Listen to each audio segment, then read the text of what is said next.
Joan Colson, 16 Twilight Lane. I'm going to focus in my comment on a planned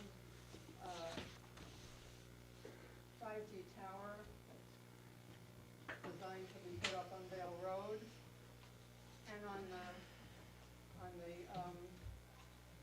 court decision against the FCC that was recently made. I'm here this evening to request that the Board of Selectmen institute an immediate moratorium on the building of any new telecommunication equipment in our town until such a time as the FCC complies with the court order as remanded by the United States Court of Appeals in case 20-1025 on August the 13th, 2021. This is especially urgent since we face imminent plans for the building of a new large cell tower on Vale Road in Brookfield, where many of our townspeople work and live. All the following documentation referenced in my comment is submitted to the board for the permanent record. In the court decision against the FCC was found to be acting without any reasoned decision-making and being not updating the allowable emissions, but continuing to rely. Thank you, Where Marcia. should that go to? I don't know if it's on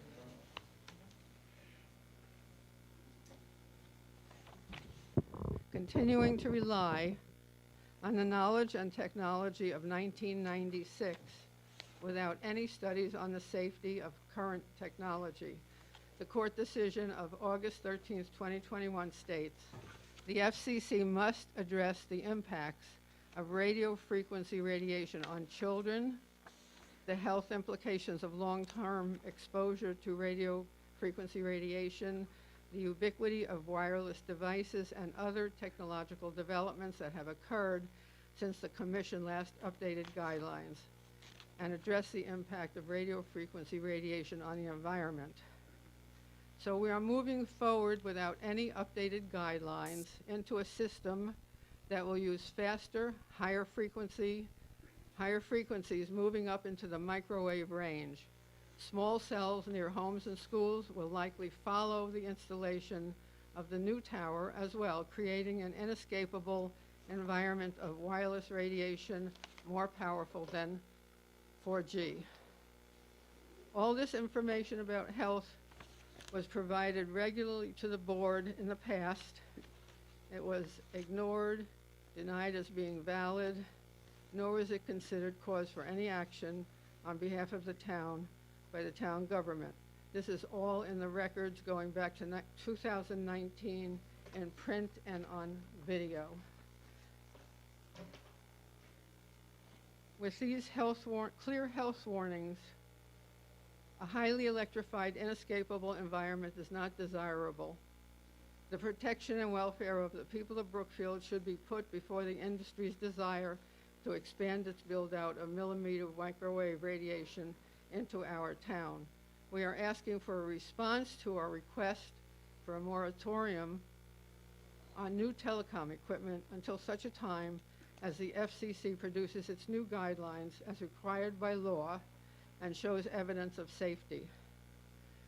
I wouldn't want to see our town refusing to take responsibility to act according to its oath and protect the people and property of Brookfield. We have a right to determine what kind of equipment is put in our town. The government is not here to protect the industry, but to serve the people, and it can be held accountable. Respectfully submitted, Joan Colson. Thank you. Thank you. Thank you. All right, Anarchy? Just one more, sorry. She gave this to me because I'm on zoning, but I think this is intended to go to the board of selectmen. Is that who you wanted Yeah, to go did I to? give it to the wrong person? Yeah. Sorry. You're certainly welcome to forward with zoning, but I think that's intended. Yes, it was, thank you. Joan, that's documentation you're submitting on in This- yeah. conjunction with your conversation, with your public comments? Yes, I didn't have time to Okay. address all the things that are in the current Okay. information that was provided. Yes, I just have Ginny make copies. Yeah, it's not addressed to any of us, though. Hi. Nadezhda Nikеев, 16 Obtuse Rocks, and I'm here to support what Joan has talked about, also in support of moratorium on building the tower. And yes, there've been many studies, and I want to add, it not only affects people, but also affects pets and animals and wildlife around. So I do feel it's very important, and I encourage you to do everything you can so we don't proceed with building those towers. Thank you. Thank you. Thank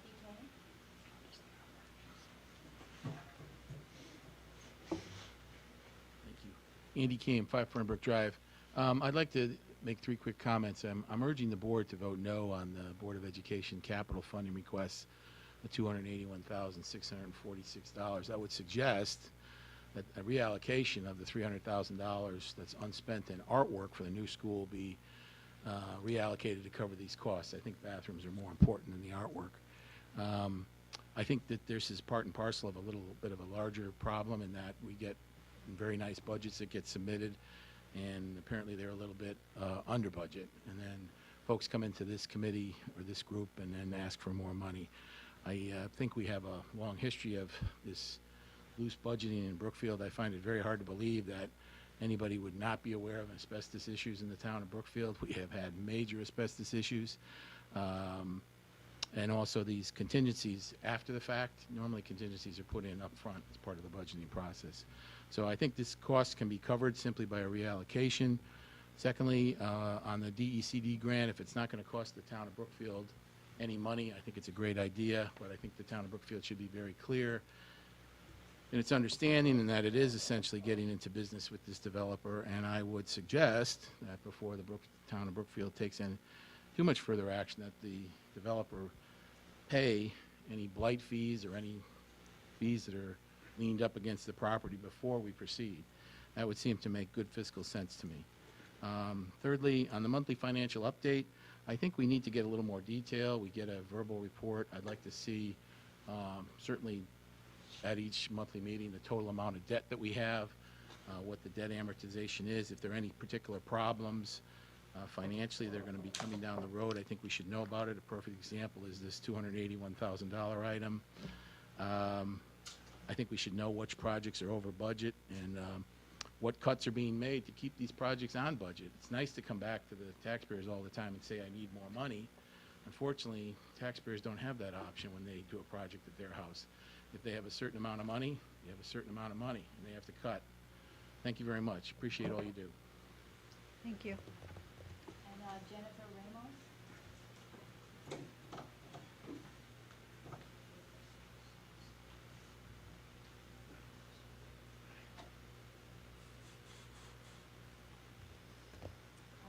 Okay, I'm Jennifer Ramos Marrero.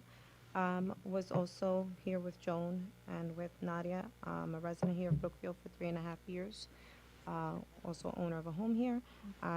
Excuse me, can you just give your address? 27 Berkshire Drive. Thank you. Thank you. So as far as this goes, I was also requesting, as Joan mentioned, a moratorium. Also requesting that our town look into asking these people that are putting in these new sites to request to have underground Ethernet cables, perhaps, anything that's going to help update their wireless needs, but not being wireless, because there is enough evidence to prove that this has long-term effects. You could look at different things that she has also presented. There's a lot of instances on the Children's Health Defense that have this on their EH Trust as well. There's many documents that prove that, even within the military, that's been for many years. There's nothing that's going to increase any kind of telephone communication in a mountain, because I'm understanding that they're pushing this because someone was lost in the mountains or whatever the case may be. That's something that if you're going to go out to the mountain, you put yourself at a risk of not being in communication with people. As far as it goes, I wanted to see if there was a way to get an idea of why they're saying that they should put it there.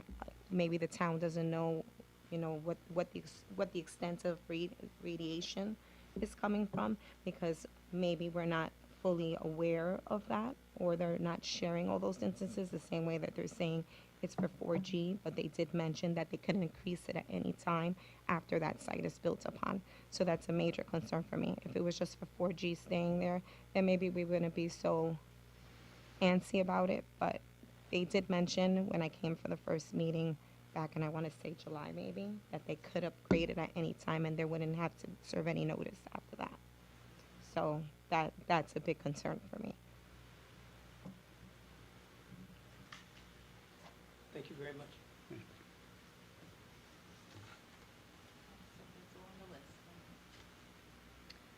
Okay, so our agenda that was published says that Chairman of the Board of Ed, Bob Belden, would be presenting with Mr. Checo, but we have a substitute.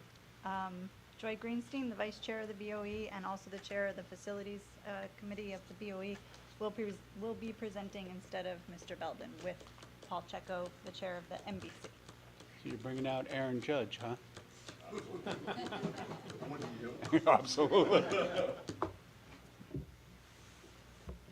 Good evening. Thank you for having us. So we're here to discuss two capital projects that we're requesting additional funding that's needed to complete them. Just to go back with a little history, so we understand the history of the boys' locker room project. We'll start with that. So $1.3 million had been approved by the voters. When it went out to bid, the bid came back at $2.8 million. We then revisited the scope and scaled back the project. We took out alternate 1, the new cardio and existing weight room. We rebid the project at its original scope, which would not include air conditioning or increasing and enhancing the fitness center, which is the new cardio and existing weight room. The new bid for hard construction costs came in over budget by $49,176. During the course of the original design work, it was discovered that the existing ventilation system needed to be removed and replaced in its entirety, so no reuse or refurbishment of existing equipment was possible as originally intended. So entirely new heating and ventilation system was needed. $556,000 for MEP, which is mechanical, electrical, plumbing systems. The cost of the project rose due to the increase in MEP scope, market conditions, and supply chain. So again, we thought we would be able to reuse the equipment, and now we can't. And now with COVID, supply chain demands and issues, market conditions, spikes in price we haven't seen, everything has changed. So the fact that we couldn't reuse or refurbish the mechanical equipment is what changed the numbers drastically. So moving forward, when we do these capital projects, we need to account for soft costs to go along with the project hard construction cost. Soft costs generally include design and construction contingency funds for unforeseen costs due to discovered conditions, AE fees, permit fees, legal fees, and the like. So what you see being projected is the original, all the alternates are in the original bid, and then down below is what is proposed currently. Oh, there you go. So you'll see we removed alternate 1, 4, and 5, and now it's proposed as the alternate 2 and 3. Do you have this in a handout? Yep. Yeah, that'd be. Joy, what is the, I had a hard time with that lower. you Yeah, I do What was too. the equipment that isn't gonna be, what equipment were you talking about that She took was this thought we one could out, use, but this we're one not gonna be out. able to use? Is that the that's mechanical, One of the it was things hard they to hear really what there was. wanted Mechanical equipment, Oh, right? was okay. access heating from and outside ventilation to the system. toilets. I didn't know if they were So talking we about got that rid of the equipment or porta something. Yeah. potties. No, it wasn't get it. equipment for students, it was Okay. the mechanical equipment in space.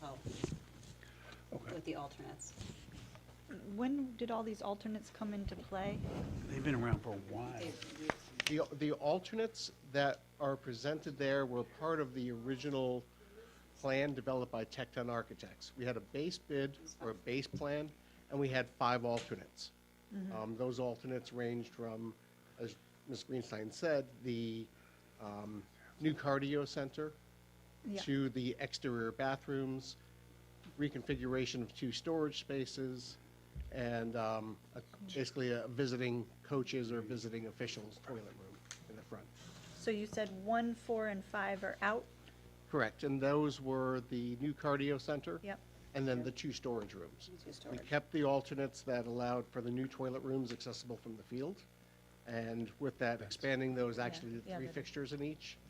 And we kept in that coaches or visiting officials toilet room. What will these spaces be now, Paul? The ones you're eliminating? This is the proposed. We're not eliminating anything, You're not really eliminating, you're just, I mean, but what will they end up as? exactly how they are right now. which Okay. is- So the important part of this, or one of the important parts of this, is that we're not doing anything that would preclude you or spend any money that would be wasted in the future if you decided to do the cardio center. We're just not touching that area at all.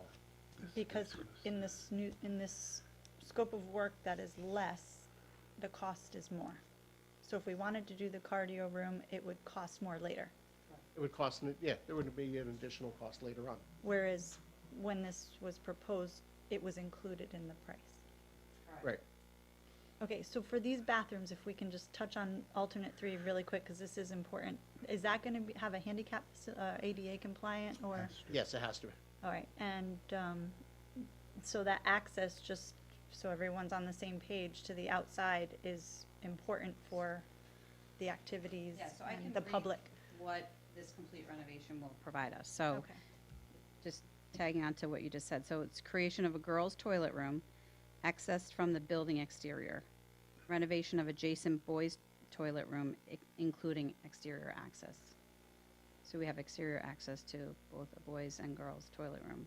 And that'll be used for like games? Correct. for- Right now, we currently have porta-johns. And the girls will only have access from outside. Can you explain that during the day, the outside doors would be locked? Right, the outside doors would be locked. For a game? They have access inside when they're in the locker So the room. boys, there's access from the boys' locker room and from the outside, Correct. but for the girls, it's only access from the outside. Correct. Okay, that makes sense.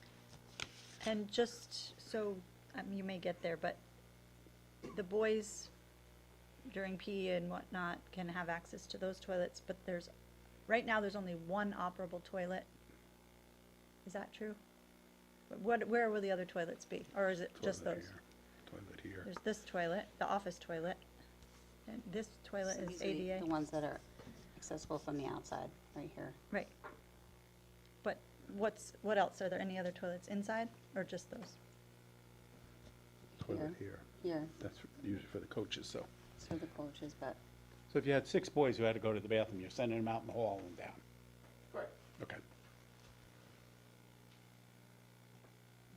So we'll also have physical separation of the team room and locker room, combination new lockers, relocated existing lockers, and reuse of existing lockers in both spaces, new benches in both spaces, including accessible seating, new shower room off of the team room with 5 private stalls and seating area, creation of the 2 new offices, one adjacent to the existing office with visual supervision of the locker room.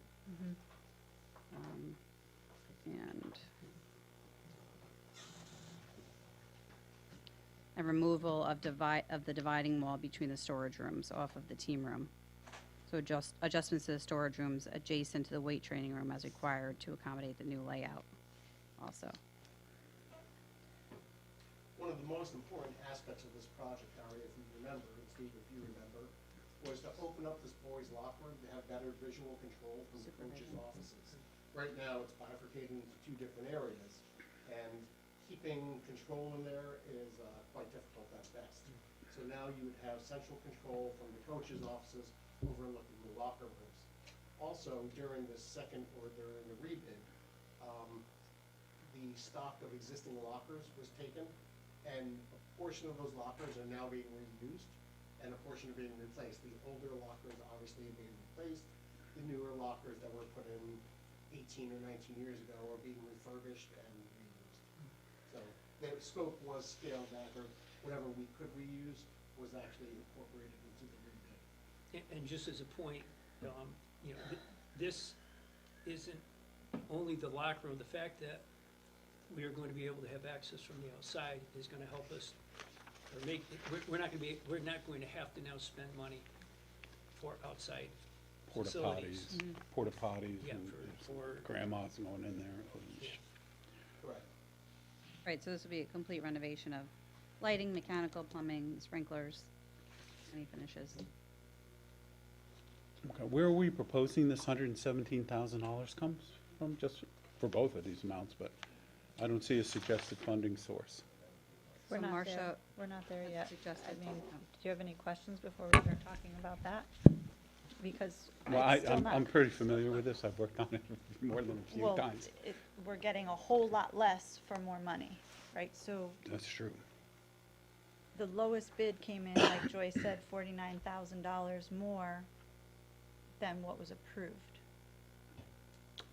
So, That is correct. because of the things you pointed to, right, which Yeah. are inflation, Supply chain, I mean, we've had a construction escalation over the 2 years, that's been unprecedented. Material costs in some events have gone up between 33 and 50%. This all factors into, when we first looked at this with the BOE Facilities Committee in, what was that, March of 2020? You know, right at the beginnings of this pandemic, you know, projecting that 2.5 years later, we'd be the inflationary market that we are is hard to. so what year was this budget approved, the 1.322824? 2022. Okay, so now that the price has increased, but the scope of the work has lessened, we're not giving the voters what they originally anticipated. Well, that is correct, in a statement, yes. The voters anticipated having that cardio center and renovations to those 2 storage areas. Oh, so, So we wouldn't be doing the cardio center. We're getting less for more money. Yeah, Yep. correct. There were alternates, yeah. And the town understood it as alternates when they voted and approved the 1.322824? I would have to go back to Tecton Architects. I think the way it was presented was more of a, for lack of a better term, a Chinese menu, if you will, to select those items. They had costs associated with each one of them, which equal the grand total of that 1.3. I think one of the problems we have here is Tecton came to us, and they've always been virtually across the board accurate on their estimates as to what costs would be. They've done a really good job. They estimated this entire project 5 years ago, if I remember correctly, at 1.3 million. It just got blown out of the water. To your point, Tara, has the scope of this project changed enough that the residents are not getting what they voted for? And that's a real concern. I mean, we all do projects, okay, we gotta change this, okay, we're not gonna add this, we're not gonna tile that right now. These are major, major changes. Well, the one change, the cardio center is the major change. The other two, the storage room Storage. reconfiguration is relatively You know. minor. Has this ever happened in Brookfield before, where the Not, scope of a project at has least changed? as I know, the, Sure, the high school. High school project. yeah, but we went back and rebid it, and we value engineered the ever-living bejeebers out of it before we got the additional 5 million, right? Yes, we did. It came in like 20 million higher Right, than we had estimated. that's So true. we had to value engineer a lot now. Gotta do this. Oh, God. Yeah, value engineering is not an unknown subject to neither this town nor all the construction industry. It's the only way we have when you To are, stay. you know, projecting costs prior to even doing any design work, No. to have any type of cost control on bid day, because you can't exceed that voter Yeah. authorization funding. We were fortunate with the new school project that we were able to afford base bid and all the alternates that we wanted, including 10 new classrooms or 10 additional classrooms throughout the school. That was a method put there to do cost control. No. Here, unfortunately, we're going in the opposite direction. And mind you, the additional 10 classrooms was not an authorization at the time of vote. We had 8 classrooms per wing. We actually expanded that scope, but at the Board of Ed's request. So it does work both ways. Yeah, You it took does. it back to the voter, or no? No, No. no. Well, the 5% contingency, is that just recommended? Is that kind of standard practice? That's usual and customary on any type of soft cost, right? The 18 to 21% soft cost, what we've done in this town for as long as I can remember, is we get this hard construction cost and we go here. And we don't look at it with all the potential things that go into the cost of the project. So soft costs can be the cost of the asbestos monitoring, it could be the cost of the asbestos testing, the air monitoring for that. A&E fees, permit costs, legal fees, permit fees. We've seemed to keep taking the hard construction costs and putting that and only that in front of the voters as a total authorization, which is incorrect. We should always put soft costs with every project. If contingency isn't used, it gets refunded to the town. That's the beauty of the contingency. It prevents you from having to consistently go back and ask for additional appropriations during capital projects. So what you're saying, Paul, and please correct me if I'm wrong, but that 1.322 that was approved did not include a contingency at the time? That is correct. Even Tecton's own chart had hard construction costs, only no contingency, no construction contingency. They didn't usually do that though, right? No, and I questioned Eddie from, Eddie Yeah. Wadowski from Tecton as to why they didn't do that, and I haven't received a clear answer on Because that. we've always had, as far back as I remember, soft costs, contingency in every project we've With done. most of the projects that we do with Yeah. design professionals, yes.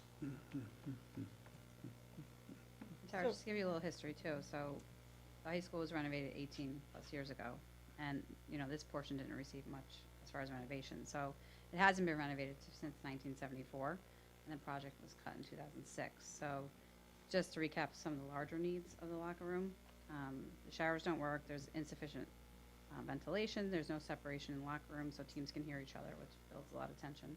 There's only one bathroom that is to be shared between both teams.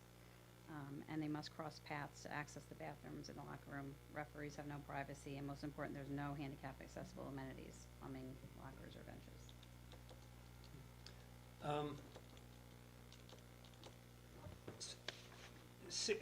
a $1.3 million project, $68,000 is a drop in the bucket to me. It's 117,176 if we build in the contingency. No, I'm just talking about the contingency itself in relationship to the entire project. Okay. So, and again, I'm just thinking outside the box, Paul. There is no one in this town who wants this more than I do. I can tell you that for a fact. But where the heck are we gonna get the money? And, you know, to bring that down to 51,000 would get us down to $100,000. Is there that much difference in a contingency that already, and I may be completely off base, in a contingency that really isn't a whole lot compared to the total price of this project, to bring it down to 51, is that not good judgment, or? Look, all we can go by is, industry experience that on renovation projects, you typically hold 5%, because when you take down a wall, you don't know what's Yeah. there. I understand. And we learned that, as a matter of fact, during the high school project, where all the original firewalls in that school, and you'll remember, Harry, we had to go back to the Yeah, town for 900,000. Yeah, As soon as we took down the ceilings, every firewall that was in that school for corridors didn't extend to the deck above, and we had to then extend them all up. So you never know what you get until you open the school up. I know. And that's where my fear comes in, not so much as the 68,000 number, but what if it surpasses that? Then we'll have some hard decisions to make. But judging from what the contractor saw on their walkthrough and the bid they submitted and their visual observation of the space, that's really all we can go by at this point. If it comes to pass that they open up and there's oh my God, I can't believe this, we'll have to address it at that point. How many bids did we get on this? We've got 3. What did they range in? I don't recall off the top of my head. I think Jules Pappas would have that information. They're substantially higher. Are they local, the one that is, the one we're considering, are they? Diversity, they're a known entity to Tecton Architects and to the engineers. And they were the lowest bidder, I know that for a fact. Correct. And I think Jules, representatives from the school district, Superintendent Burrell, Joy, were you on the meeting, the conference call, the scheduling one?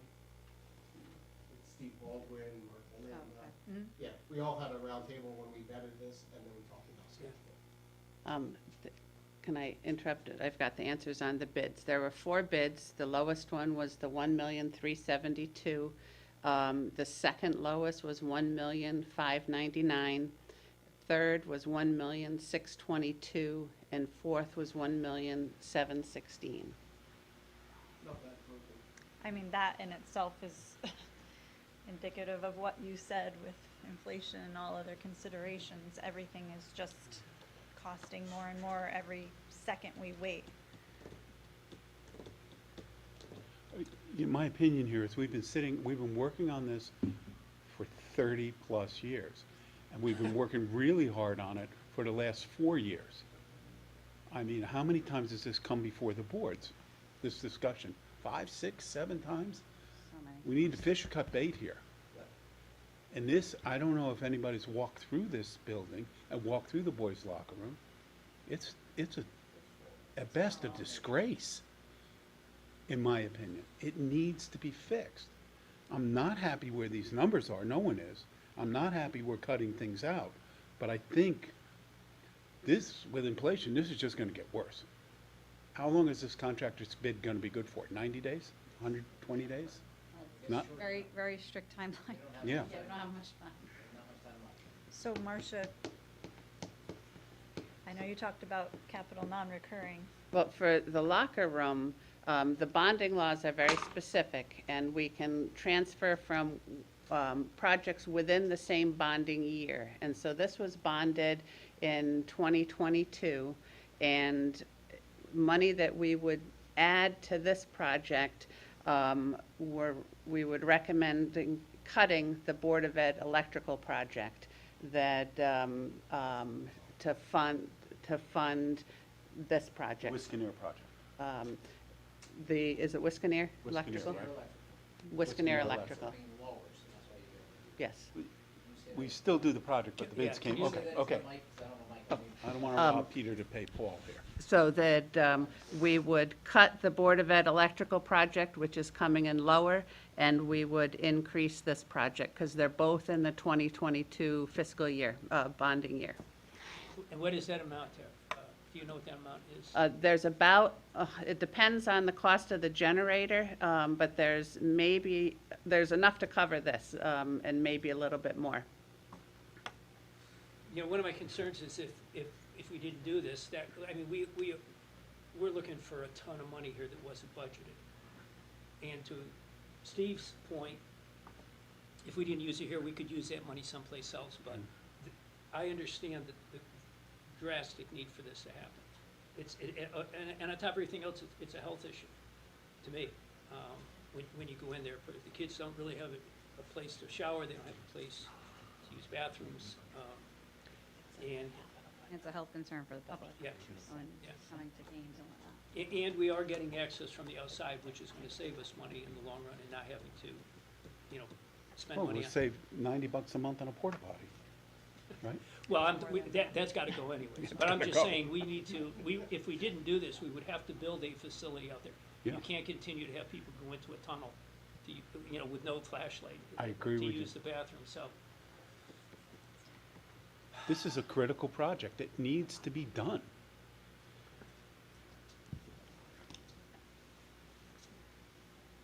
So if you have a person on the back field who is needing the ADA bathroom, they have to come all the way up to the school from the Yep. backfield?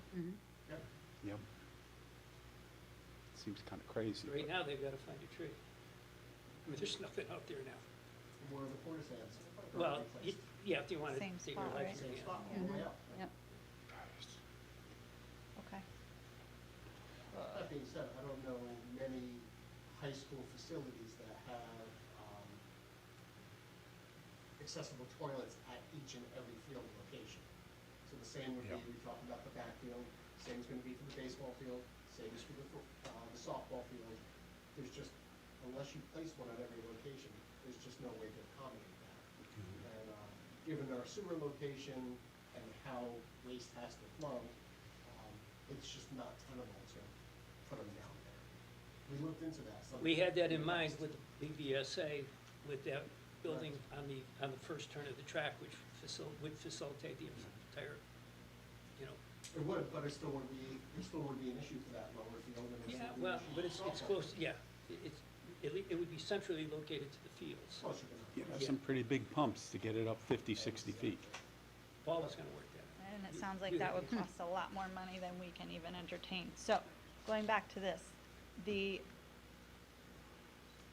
bonded transfer will cover this entire 117,000, Marcia? Yes, it will.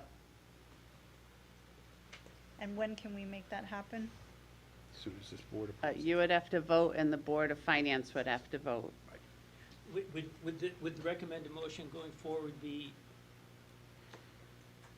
for this money to come out of this transfer?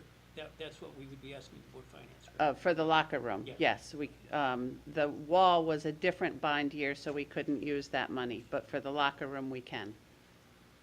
And we know with 100% certainty that that electrical is coming in lower. Yes, the bids have already been received. Okay. Are we Do finished you guys have discussing? any other questions on the locker room? No. I don't. This is one of those things that I mean, I came into the meeting really on the fence, and it was making me sick to my stomach because I know how important this is, but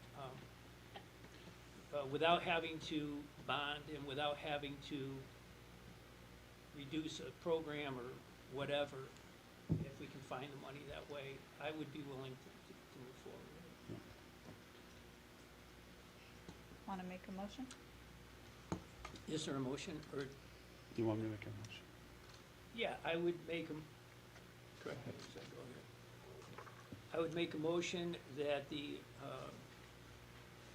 that we send forward to the Board of Finance the amount of $117,176, which would be covered by the electrical work at Whiskaner, which is, we would get the funding from that program there, which is not going to be, go forward. You can word that however you want. Do I have a second? Can you say where you take money from, or? Yes. From the bonded From the bonded, capital for the Capital. Whiskaner Middle School electrical project. From the bonded, capital fund? Yeah, Is that the title 2022. of that project? transfer? What's the title of that project, Marcia? Electrical project, middle school electrical project. middle school electrical project. It's coming from the bonding for the Whiskaner electrical project. Thank you. Is there a second? I'll second that. Any questions? No, just for the record, I want to make sure it's clear that that $49,176 difference is the increase in the bid amount over what was approved at the 1.322 million. And then there's a built-in 5% contingency of $68,000. And again, that contingency, if it's not used, any part of that's not used, comes back. Might not. Absolutely. Any Any further oth- okay, we discussion? can-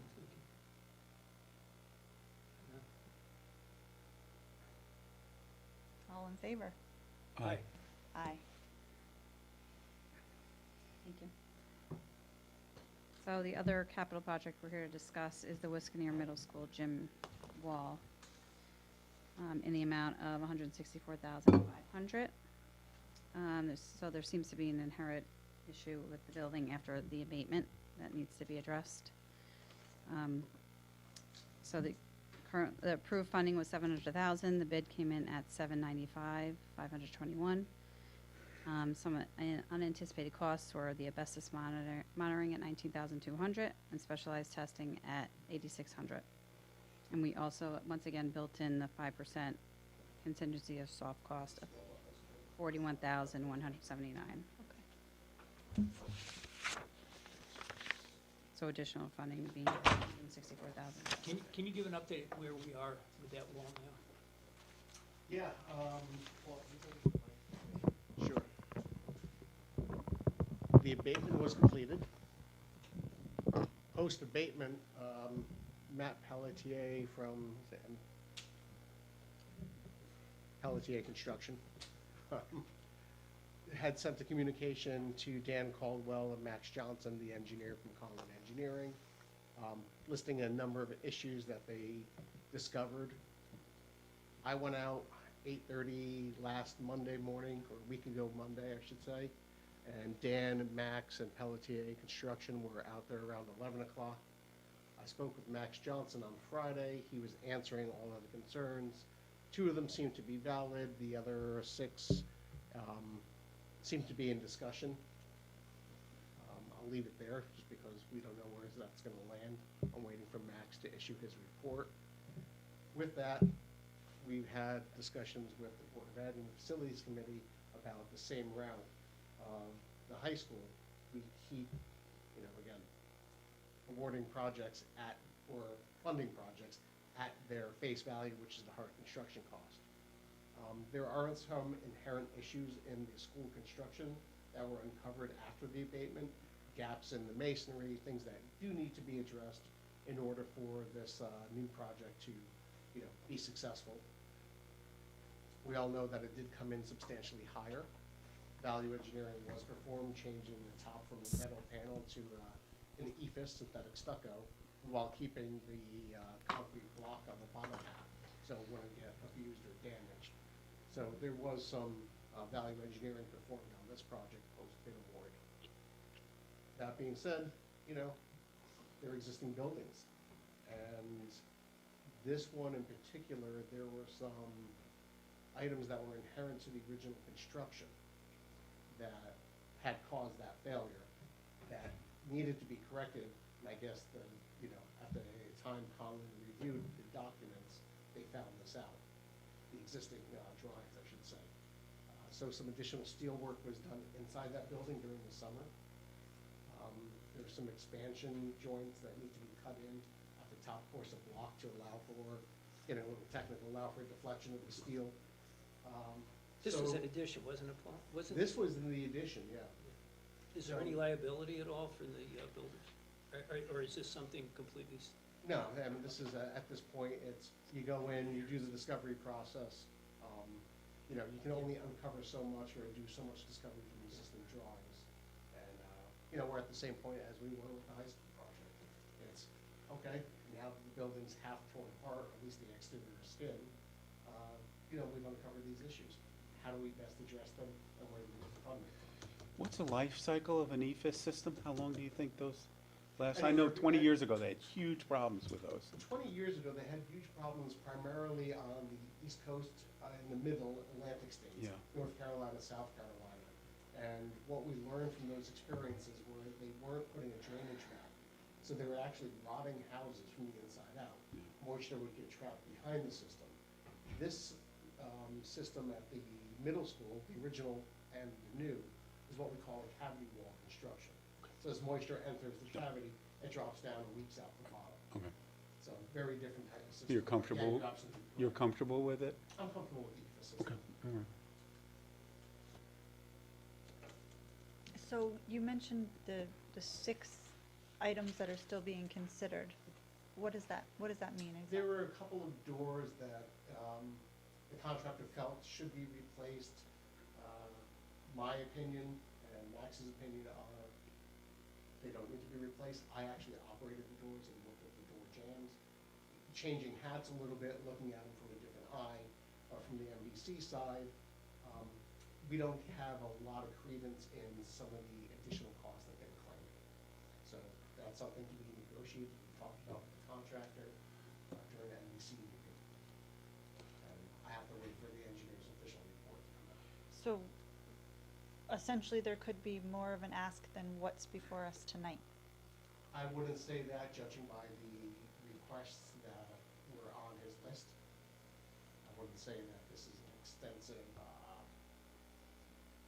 cost that was there, but the exposure is always there on any project, on any existing building, that cost may rise. So let's go back to referendum. We discussed where we were back in, let's call it February. Okay. 500 to 700,000. We went with 700,000. That was approved at the referendum, and then the bid came back at 795 and change. I think the bid came back at higher than that because it was value engineered down to. Yeah. Oh, right, it did. Right. Okay. So at that time, the things like the asbestos and the testing, I'm not sure exactly what that testing is, but, and then contingency, none of that was built into that already I guess not. inflated number from where we started, which was at 300,000 or? Well, look, as you, Harry knows well, you know a little bit, Steve knows well, I'm about as direct as they come. That $300,000 number, that initial number, really wasn't a real number. Sorry to say, that project was the wrong project. There's no engineer involved, there's no evaluation of the existing building. It was simply, oh, block is falling down, let's put block back up. You would have ended up with the same issue 5 years from now, 10 years from now, we don't know. So this is the value of professional architects and engineers, or any professional consultant, whether it be an attorney or a health director as a doctor in this town. You have to value the professionals. That being said, that $300,000 number just was not a real number. It was a guess. I think poor Joy, or Rosa, I forget who, bore the brunt of that at an MBC meeting because I blew up and said, just because it's blue collar work, do you think it's a joke? Putting up block that's 25 feet tall, what happens? How does it attach to the building? There's a lot more engineering that goes into this than just, oh, we're just gonna lay out block. So with that, the project was pulled back, and an initial evaluation said, could be somewhere between 500 to 700,000 in hard construction cost. And there's that term, hard construction cost. There's no soft cost, there's no AE fees, there's no asbestos monitoring, there's nothing in that. It's just hard construction cost. And this is where we need to learn from these two projects and go forward and properly budget and allow for these monies in any capital project. I think that 300,000 threw us off. We got an estimate for somebody who walked by the building, did masonry work, and said, yeah, I can re-put up all this rock for $300,000, without understanding what caused that to come down. Right. And that's where we ran into the problem, is making sure it doesn't happen again. That's correct.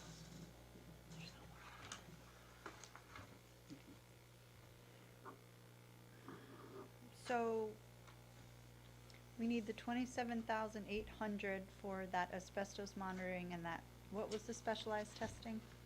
Special testing was requested by the town, by them, to when you do special testing, there's two components. There's the component with the visual from the structural engineer, and then there's testing labs. So it's the testing lab portion and the special testing requested by them for the EOR, for the engineer record.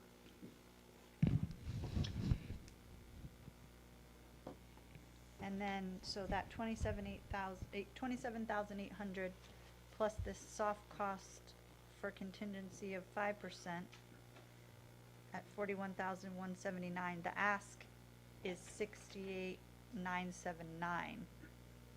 Just to be clear, because the 96 additional was already appropriated by the Board of Finance when the bid came back. Yeah.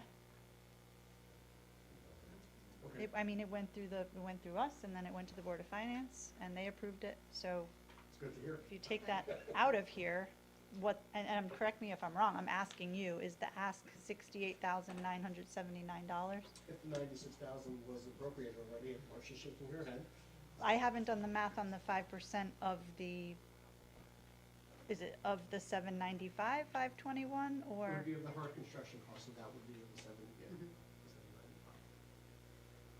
795. So that's, can somebody help me check the math? 'Cause I don't want to make a motion to approve anything if the number is incorrect, which I think that 164,500 would be incorrect if we've already appropriated the additional 96,000, so. And the Board of Ed was not part of that process, so. So if you You're did, giving us some new news. so if it's included the 96,000, you would make a motion to approve a total not to exceed $864,500, which we understand to include already the $795,521 with the additional 19,286 and 41,179 as additional costs over and above that was appropriated already by the Board of Selectmen and the Board of Finance. That 41,166 is the 5%? 41,179, 19,2, and 8,600, right?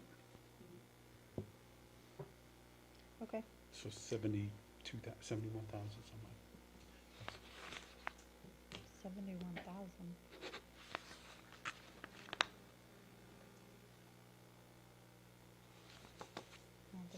68. 164 request minus the 95 that's already been Right, approved. right. 68, 68.5. Right.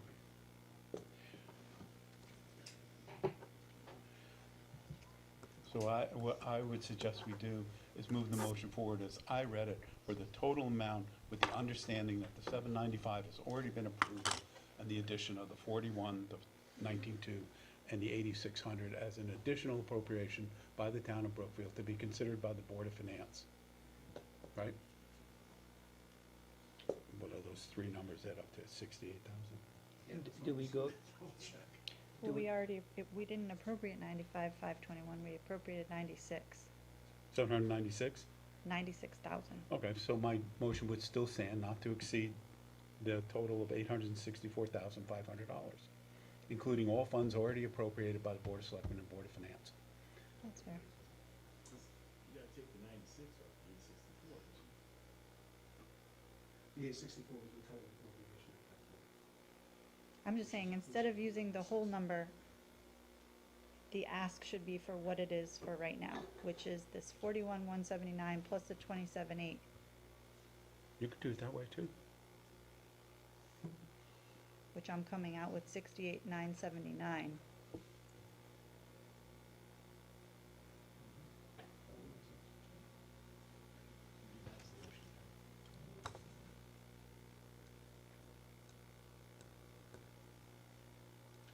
I mean, caveat it with not to exceed the 864,500, but that stands on its own. So do you guys want to talk anything else about this Whiskaner Middle School wall, or? I'd like to ask either Marcia or where we get the 68, That's a good question. or So- Bob.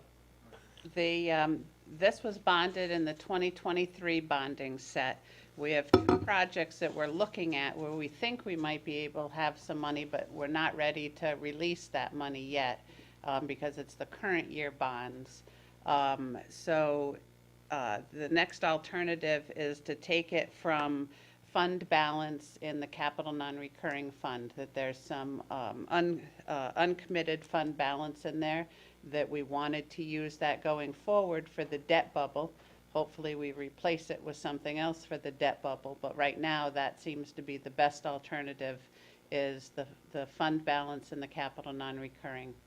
So the motion would be to use funding for this from the 2023 capital budget that is not expended on other projects, and if that does not prove to be enough funding, to use capital non-recurring funds that have not been allocated.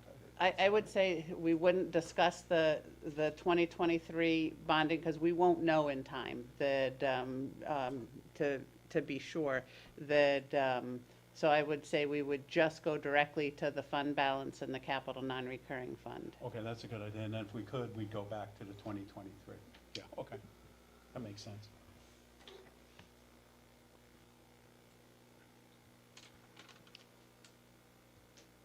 And ARPA is now depleted, right, Marcia? There are some ARPA monies in there that we could look at, that there's money that is left over from the small business, from the individuals, and from the Still River Greenway, plus 52,000. We could do ARPA, we would have to go to a town meeting if we did ARPA. Those are getting fun.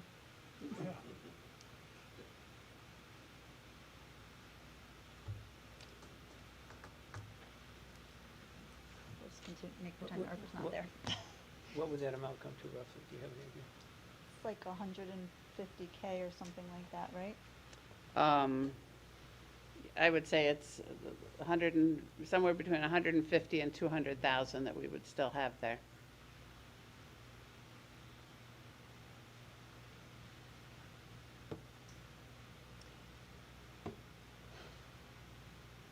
And nothing's to say that, well, if we build in so the contingency,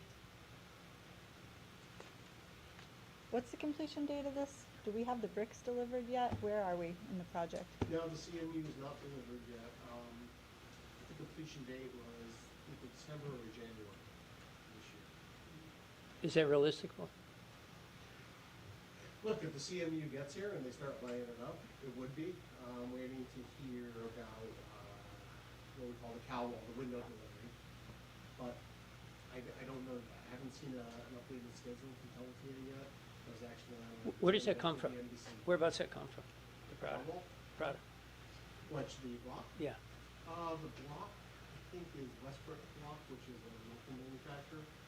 It's Yeah, Connecticut-based. yeah. But, Okay, you know, you have quite a bit of custom block. yeah. You know, this wasn't, hey, just grab it off the shelf type stuff. So,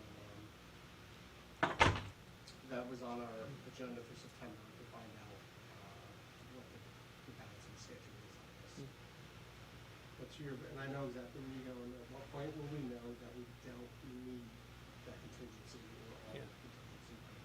So we understand. Yeah. Well, winter's coming. If the block's not up, do we have to re-winterize the walls? Now, you have until about November, and temporary conditions will be incumbent upon the contractor to provide if they can't meet the schedule. So it's not a, we'll probably try and ask for it, and we'll have a discussion with them. Not me, us, but the NBC contractor engineer. Well, I don't know where Steve Dunn went, but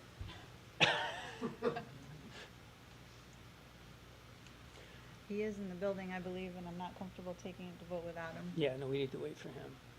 But, yeah, I'd just like to reiterate, because I know people are gonna come up to me and talk to me about this. These are costs. We have a wall that's apart, and we've got a project that we've been working on for 4 years with the high school. And these aren't additions, these aren't things that we decided to add to the project. This is a wall that we took apart, and we're finding issues with it that we have no control over.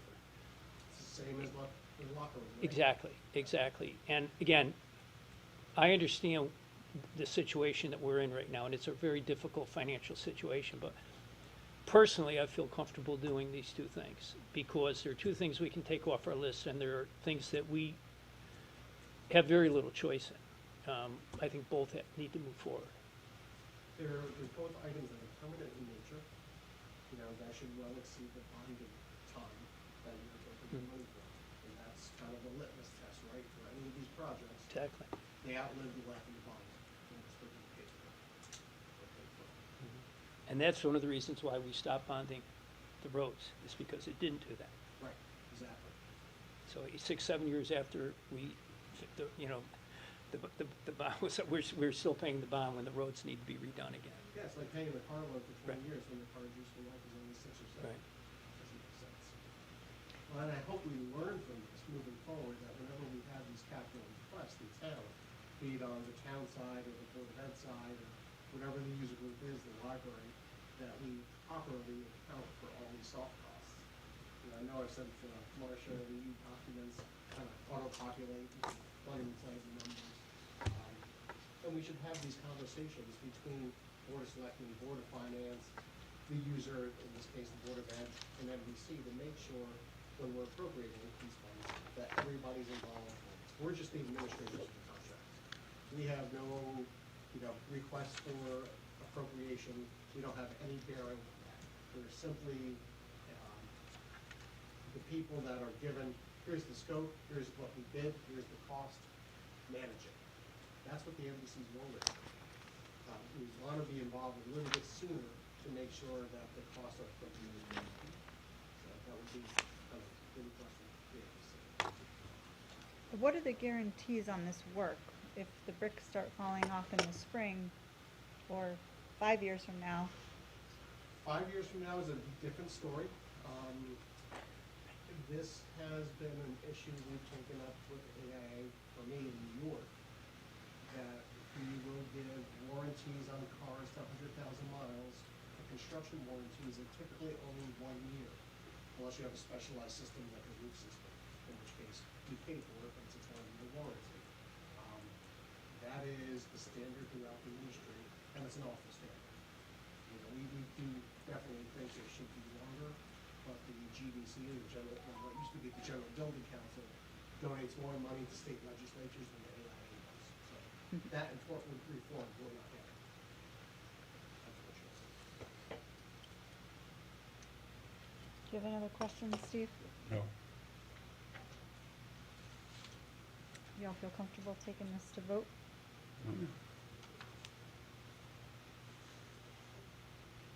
Would you like to make the motion?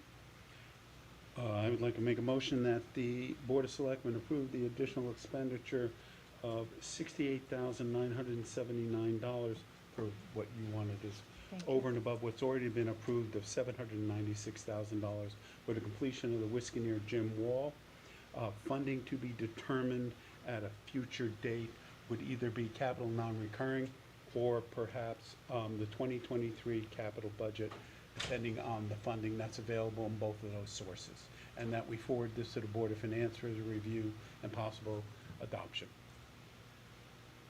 I'll second that. Should we I'm not sure I love Should how we you be phrased that. appropriating, not appropriating, but should we be tagging where the money's gonna come from now before we send it to them? And if the Board of, Change it just- if the Board of Finance chooses some, I mean, they can. I'm trying to anticipate the Board of Finance. The first question they're gonna have is, where are you getting it from? Well, but can we give That's our them, suggestion can we for give the them a sources. source of where we expect it to come from? And, I just did, didn't I? Capital non-recurring or the. well, 2023? one or the other. Yeah, one or the other. Possible sources of funds.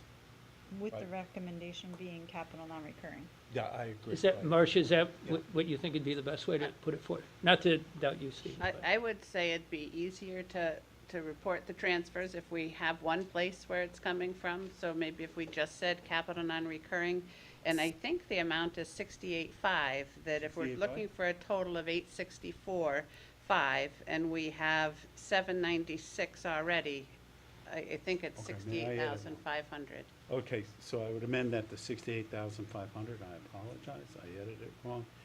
And you know what we can do? Amend the motion to be capital non-recurring. We can always change that in the future. If there's Yeah, additional I would funding be left. more Okay. comfortable with that. So Jenny, amend the motion to just come from capital non-recurring at this point in time. Okay, thank you.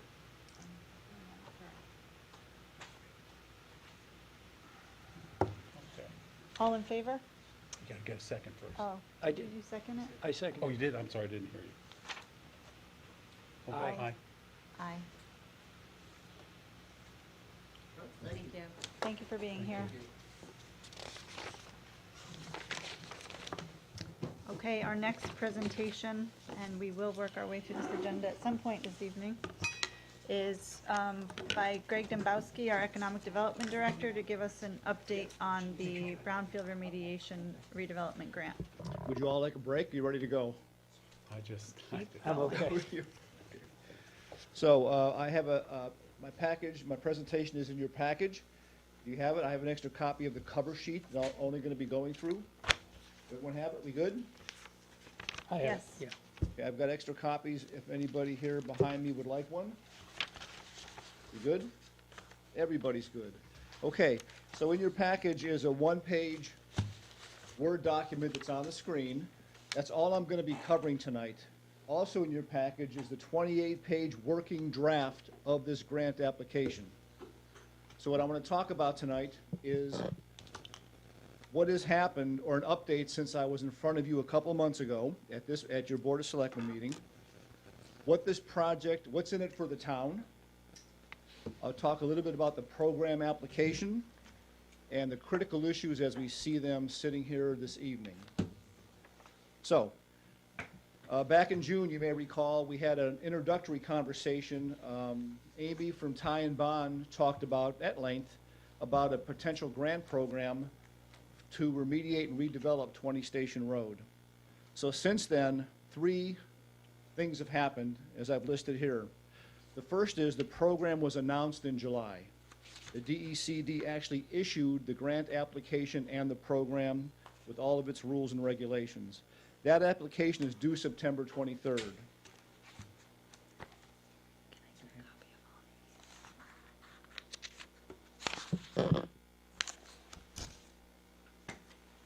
You'll notice in the header, I call this round 16 of this DECD program. It was only round 15 where this program required a redevelopment, not just remediation. So this program is relatively new with the DECD in that this is only the second time in their 16 rounds, the last 2 times, that these remediation grants require a redevelopment partner. And you can see that when you look at the 28-page application, the depth that they, and the level of detail they want to see in this grant. So, it's due September 23rd. That's only about less than 3 weeks from tonight. The second thing that happened since June is the town issued an RFP. Jules Capados and our procurement manager prepared an RFP. It was issued, and that RFP was to seek a redevelopment partner. The RFP did not state which property we wanted to remediate. It was very general. It just said this grant application requires a partner. The RFP was to seek a partner for any site that needed remediation in Brookfield.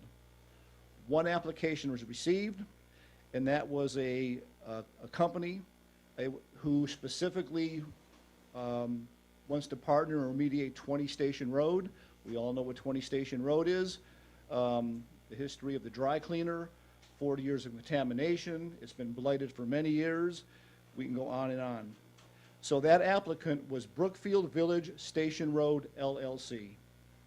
Those are the same principal partners that have LLCs for the other Brookfield Village developments, Phase 3, now under construction.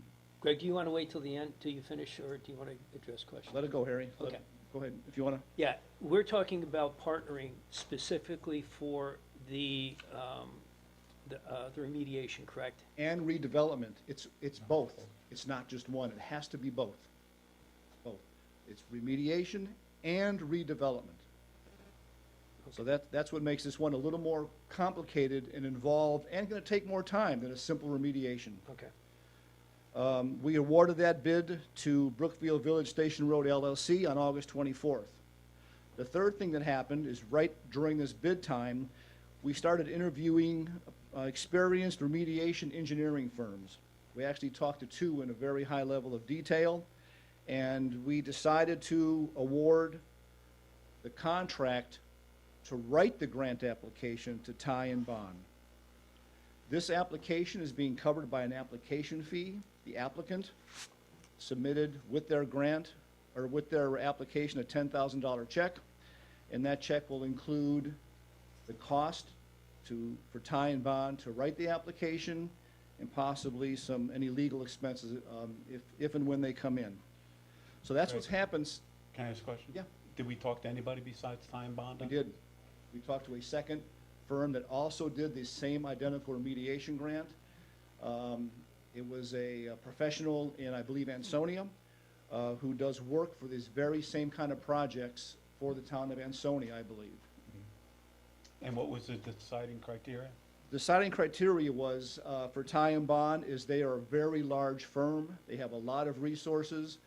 The other candidate was a single consultant, and she would have had to sub out any engineering estimation work. Ty and Bond just had a much deeper bench. Okay, thank you. Okay, what's in it for the town? I've listed 7 things here, and they're all, I think, rather significant, so I'm going to go through them. The first is this program, this grant, if awarded, would eliminate blight. The blight fees right now are in excess of $96,000, and they're increasing at $100 a day.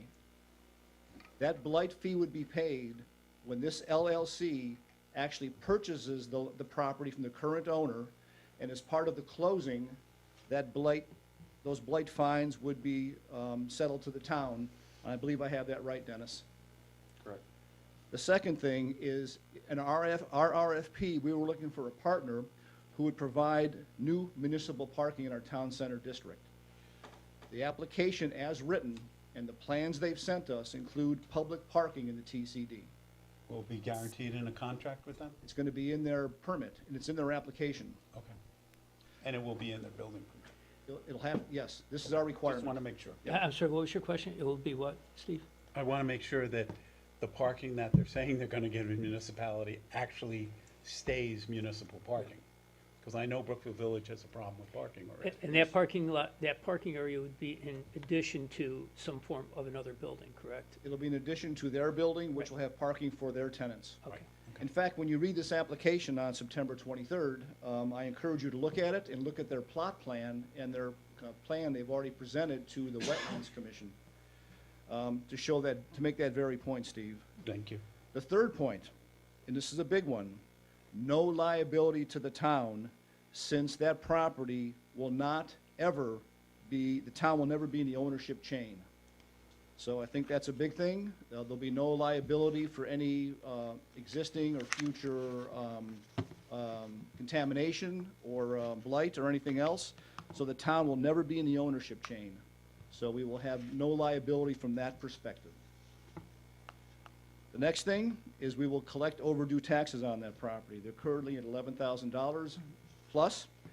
And at closing, just like we would collect the blight fees, I believe we'll collect the overdue property taxes.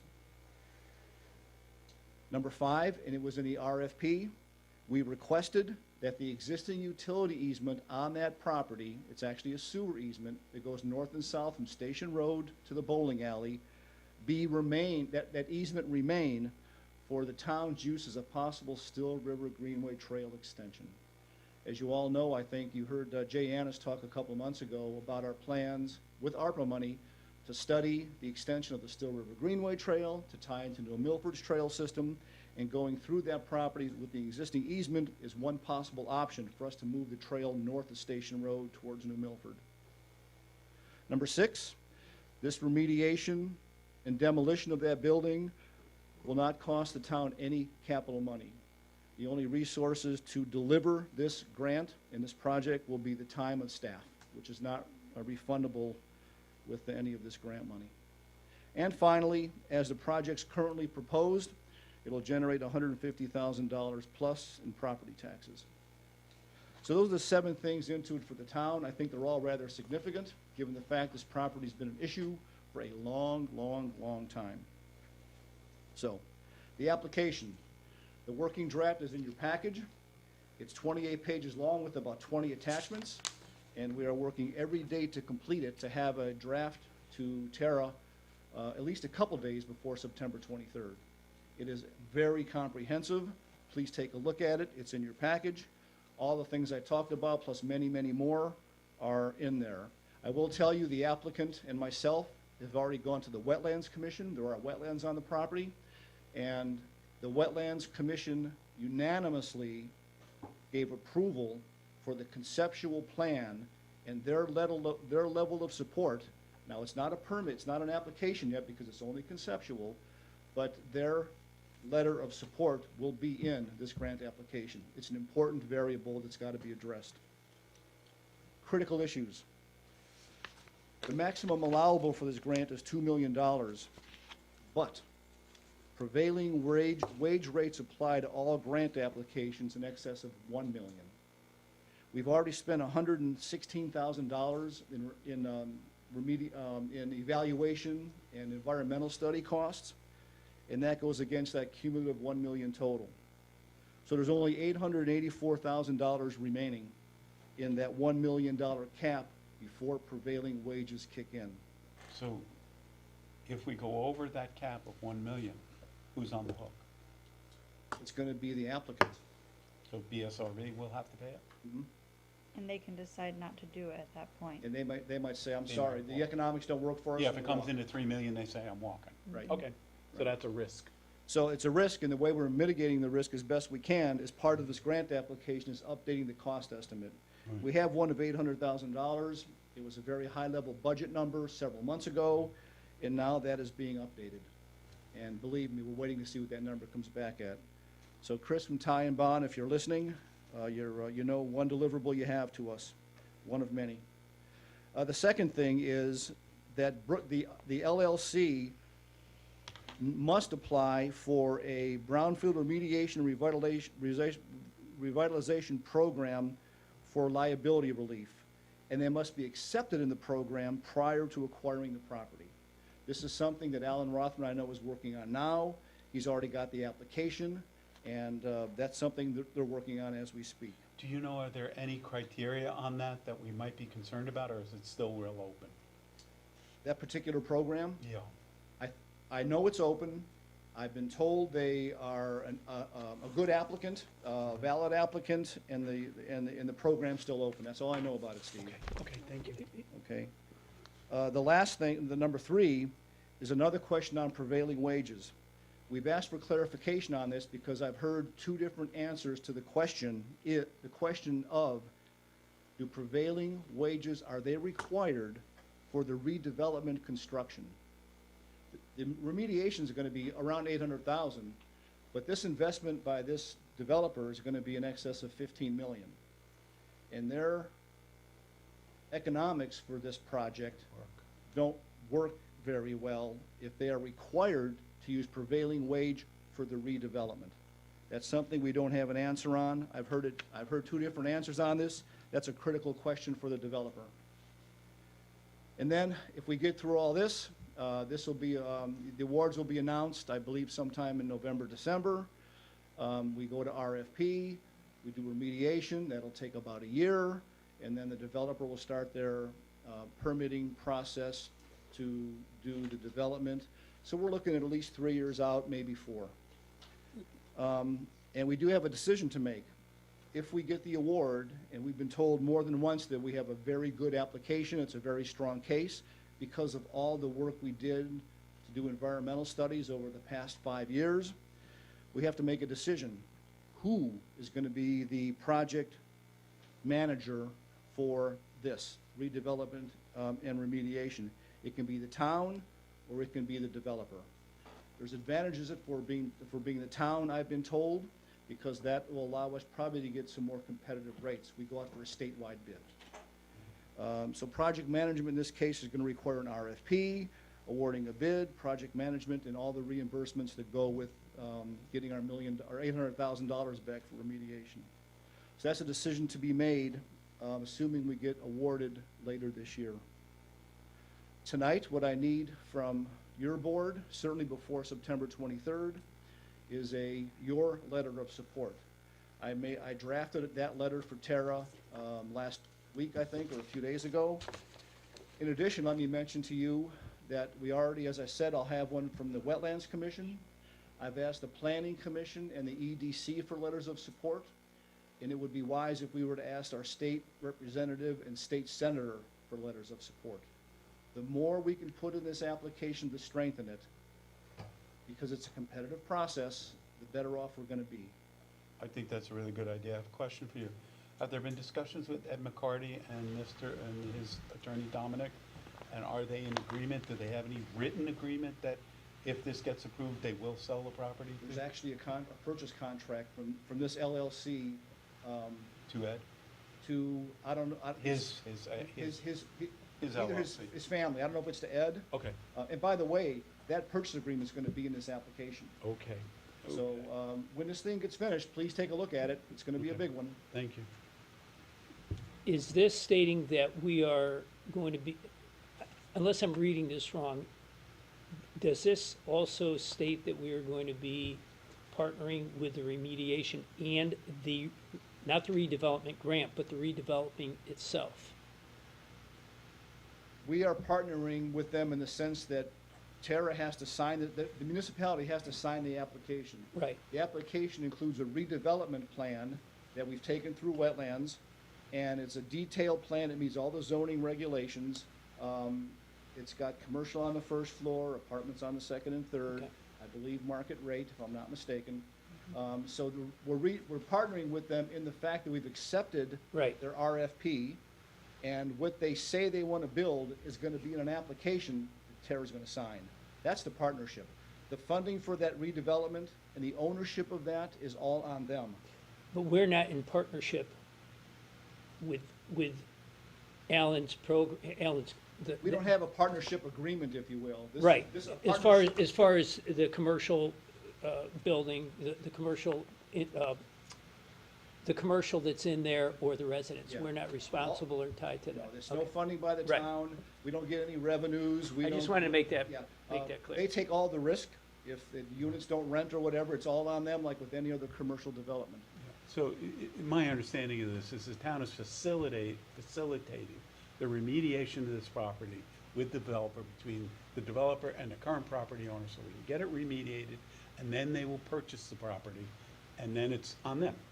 He's, The property will be purchased before remediation happens. yeah, but not until this grant's been approved. If this grant doesn't get approved, they're not gonna, Right. they're gonna probably let, They're gonna walk they away. they could buy it, but then they don't have liability relief. Right. You They know, wouldn't do that. it makes it a much tougher sell for them. I So have, to Tara's point, they agree to purchase the property before, once the grant is approved. Okay, okay, okay. I have two questions, and you can probably guess what they are. First one is capacity. If this thing's a go and all the stars align and the development is complete, well, even before then, I guess, can we accommodate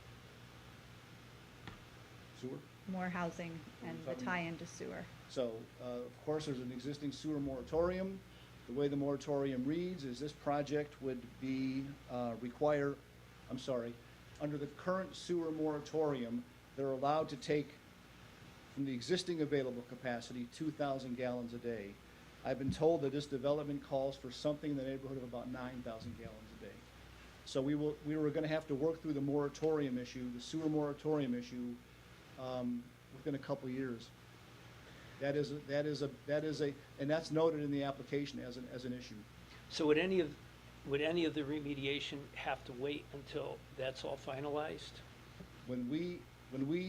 So what happens is if this grant gets accepted, the next step is for Tara will receive an award letter with all the stipulations. And when we read those stipulations, you're gonna have to decide, can we live by all those stipulations? I don't know what they're gonna say, we don't have the award letter yet. But all the issues we talked about and concerns, I'd imagine will be in the stipulation, letter of approval or acceptance. Like having sewer available. Right. But my question is, if it takes 3 years before we have the ability for them to have the capacity that they need, would the remediation be waiting as well for 3 years? I would assume it would. Now, our application is gonna talk about the fact that Ty and Bond specifically asked us to talk about the sewer moratorium issue. Right. We're gonna state it as we know it. We're gonna be open and transparent, and we'll see how the DECD responds to that concern of ours. They might give us lead time by numbers of years. They might say, I'm sorry, if you don't have it now, you're not shovel ready. I don't know what they're gonna say, but that is an issue. And just to let you know, I was supposed to have lunch with Matt Knickerbocker and Dean Esposito today. Matt's last day in Bethel was today, and Dean's mother sadly passed away, so we send our condolences to Mayor Esposito, but that did not happen, so, You had a second question? yes, I do. Is any requirement for affordable housing part of this application? The application does say, and you can look at it for yourself, it talks about housing, why you pick this housing, what's your market study for housing. I mean, it's really pretty detailed. And when we first read it, we thought it might have said affordable housing is required. But in our last conference call with Ty and Bond, when we talked through that issue, we talked about our moratorium. We talked about the fact that Brookfield Village already has affordable housing in their first project. And with those facts in mind, that Brookfield Village already has a history of wanting to put affordable housing in, and the fact that we have a moratorium, it's Ty and Bond's opinion that language and discussion will be adequate regarding the issue of affordable housing. Thank you. I have a couple quick questions. I thought the prevailing wage was only on government and municipal work, not on private work. This is government money. Oh, I see what, okay. Okay, Yeah, this is state money. yeah, okay. I Question see. is whether grant money applies to the That's it. they're gonna include it in the redevelopment project. Okay, and then, And by the way, that prevailing wage stipulation of over $1 million is only new with either around 15 or 16. So every time these grants come out, you really gotta read the rules. Yeah. They change. I also have a couple of retail questions. As far as current retail and new retail coming in, I'm sure they must be doing studies to see, I mean, how are we doing with the retail that we have? Well, I'm not asking you the question now, this is, you may have to get the answers. How are we doing with the retail now that is existing, with the retail that is coming, and then putting on top of that another building with retail? So, two things. Brookfield Village retail, except for a very small unit, is full. Dairy Queen opened, Amazon Fresh is opening, we're gonna have a new grocery store. The new shopping center is 80% full across from where the motorcycle. Yeah, so I think, Right. I mean, things look Yeah. good today. Okay. In 3 years, I can't tell you. But the second point I want to make is this is not the town's risk. The developer's taking the development risk. Right, We're not providing any funding for redevelopment. right. It's their risk, and they'll, I'm sure, do their studies before they Yeah. sink $15 million into a project 3 years from now, or 2 I mean, years. I do think that we have a risk of having, you know, for lease signs and having vacant buildings, you know, sitting there. So, You know, so there's a vested interest from the Brookfield, from the town, and from the developer. From the town, there's the 7 things I listed. From the developer, they're putting in phase 3 of a project. You look out the front window across the street, and what do you see? 20 Station Road. yeah, So it's something in it for both parties. yeah, okay.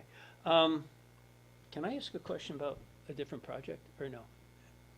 Does it have to do with this? I mean, we should concentrate on this. Okay, 'Cause let's I see, yeah, have okay, a lot of okay. things in my head right now as far as what the EDC, wetlands, planning, zoning, if we solicit for support from the state. They haven't gone to zoning. There's no need to. There's no zoning variances. This is. No, I'm saying, are all those boards and commissions who are part and parcel to this project and this partnership waiting for the Board of Selectmen to provide the letter of support before they provide their letters, or? Wetlands is not waiting. They've already approved. In fact, Rochelle wrote the letter today. It's in draft form. I think I'll get a finished copy tomorrow or the next day. So Wetlands did not wait. I don't think the EDC will wait, and I'm guessing the Planning Commission won't wait. So they're gonna, I believe, in my opinion, they'll write their letters of support very soon, because I think they think it's the right thing to do, but I don't wanna speak for them. So, Tonight, I need, what this application requires, if you look in the application, is a letter of support from the lead municipal authority, your so board. are you gentlemen ready to support this project? I am, Yes. absolutely. Okay, so I'd like, I'm sorry. I've given this a lot of thought, and I think it would really be I don't want to say foolish, unwise for us to not move forward with this, especially as long as we've been waiting to get this place cleaned up and out. Plus, we're going to be getting the parking lot. You know, we're not going to have any ties to the retail or residential once that's being, I mean, the town has been looking at this property for over 40 years as a mess. And what's always held us up is the fact of the liability of the dry cleaning chemicals that have plumed up the Laurel Hill Road. And the town can't take the liability on ourselves. It's unlimited. This is a very, very good way to remediate the property, develop it, get it unblighted, and get development. I think it's a win for everybody, personally. as long as I get a rose bush. We'll get the rules. you want to make a motion? I'd like to make a motion then that the Board of Selectmen support me in signing a letter to the Commissioner of the Department of Economic and Community Development dated 6 September as reads, Dear Commissioner Lehman, I'm happy to express the support of Brookfield's Board of Selectmen for the town's DECD 2022 Municipal Brownfield Assessment and Remediation Grant Application Round 16. Brookfield has had much success in executing the revitalization plan of our town center district as described in our Plan of Conservation and Development. Over the past 8 years, we have completed 3 phases of streetscape modernization, while private developers have invested more than $45 million, adding retail and professional office space and incentives, affordable and market rate housing. There is more work to do. For more than 25 years, 20 Station Road has been a burden on the community. It is a contaminated site with a blighted building that is situated in the middle of our town center district. The town is fortunate to have found a partner who will redevelop this site once the building is removed and remediated. This grant will accomplish these goals, and we ask for your support. Thank you for considering the town's application for this grant. Sincerely, Tara Carr, First Selectman.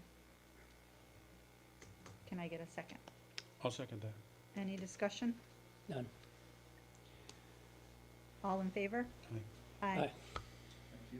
As far as getting to Steve Harding and Mr. Minor, would you like me to do that, or is any, I asked the board, I'm happy to reach out to them for letters of support unless you would like to.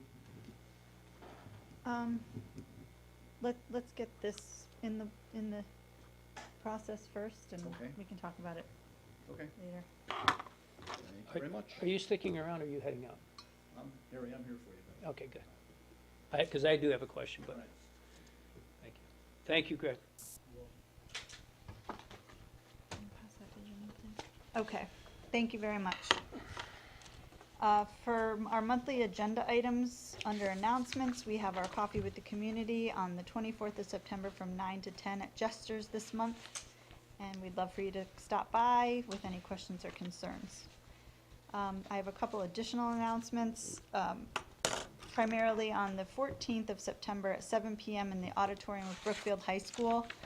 The WPCA and their consulting engineers will be hosting an information session. The WPCA is currently studying the feasibility of extending the sanitary sewer service to Dean and Pocono Roads, the Candlewood Lake Peninsula, the Candlewood Lake Club, and some areas surrounding Candlewood Lake Road. At the session, the WPCA will present preliminary alternatives for sanitary sewer service to study the areas and engage in discussion to obtain feedback from residents. Again, that's on the 14th of September at 7 p.m. at the high school auditorium. I've decided that the honor wall unveiling in our main lobby of the town hall will be on the morning of Veterans Day, November 11th. The time to be determined, but it will be sometime in the morning. And finally, as far as announcements go, I'd like to remind everyone that Dr. Sullivan, our current Director of Health, will be retiring. His last day in Town Hall is on the 27th of September. It is also his 85th birthday. And I'd also like to share that he and his wife renewed their wedding vows this past weekend after 60 years of wedded bliss. So come by and say, bid Doc your fond farewell. We've had some correspondence this month, an email from Charles Schumach, an email from the Zoning Commission, and an email from myself to board and commission chairs. For our monthly financial update, if you're still awake over there, Marcia. I am. That we've had some personnel changes and are onboarding a new deputy controller. We're interviewing for a new accountant. We're working on 2022. We're closing the books for 2022 and preparing for the auditors who will be here next week. There have been no surprises as we close the books. That's always nice. We'll be coming to you with reports with final transfers for the 2022 year next month. For 2023, we're working with some unexpected cost increases we talked about tonight on some capital projects with the fuel and health insurance. For 2023's capital projects, we're starting to prepare the offering statement for the bonds, then are projecting to issue the bonds in November. For 2024, we'll be starting the capital project process in the next month. Any questions on any of that? All right. Fast and Furious. As far as new items, there was a resident request for an additional driveway cut. Did you guys have a chance to look at that? Yeah, I looked at that. I think on this, this has come up previously a couple times. I think that we should refer this back to the zoning board, and they should develop policies and procedures for allowing additional driveway cuts due to extenuating circumstances. In this case, looking at the pictures, and I've been by the house, it's reasonable, but I don't think the Board of Selectmen should be in the business of granting driveway cuts or not. I would also want to know, I looked at the diagram, and to me, it doesn't show where the second entry is gonna be on the property. Now, I rode by it today, and when you drive up, the house is on the left, the driveway is there, and then there is a kind of a place to park in front of it with kind of, I think, a stone retaining wall. So where is the other entrance gonna be? Is it gonna be, I mean, I'm not sure. I thought it was gonna come through the front of the house, like in a circle. But I think, I mean, if we were gonna make any kind of decision, I would like to see where it's gonna be. Yeah, So, I would too, but I agree with you. prior to that, I don't think that the Board of Selectmen should be making this decision. I think that the zoning board should adopt rules to allow for extenuating circumstances, because our rule now under zoning is you get one driveway cut. Right. Right? Which is understandable, but there are extenuating circumstances. And I Right. fully think it's a zoning board issue, not a board. I think we had turned one down, Yeah. less than a year ago. So just quick point of order, so because the code does require that the Board of Selectmen make the decision, the Board of Selectmen would ultimately have to decide to approve or deny the application. However, to Selectman Dunn's point, I don't think there's anything stopping the Board of Selectmen saying, we're not gonna approve this unless we either get zoning staff approval, or recommendations, or zoning board recommendation, either one. Because it should be consistent with zoning. That's what the recommendation would be. So our Director of Public Works sent a recommendation to approve, and from what I understand, and please correct me if I'm wrong, but in the past, when it's come up, it's gone to the Board of Selectmen. One has been approved and the other has not, so here we are facing our third. Yeah. And the recommendation from our Director of Public Works is that it is a safety issue and that the driveway should be permitted. Yeah. My only question with that is, and I'm not questioning Ralph, is that it's technically, I mean, we have zoning laws referring to a second driveway and one driveway. So and again, I'm not doubting, I went by it today, I think that it does need, it warrants another one, but I think, I would be more comfortable getting confirmation or affirmation from zoning. And I would tell you also that, let's say hypothetically, zoning says it should not apply per the zoning regs. You have a code that actually would allow the Board of Selectmen to still approve it. So for whatever reason, zoning decides, it says, well, I can't give you a recommendation because of X, Y, and Z, the code still wouldn't allow you to approve it, but you're just getting input. Right now, you have input from the Public Works Director saying that it's a safety issue and that it should be approved.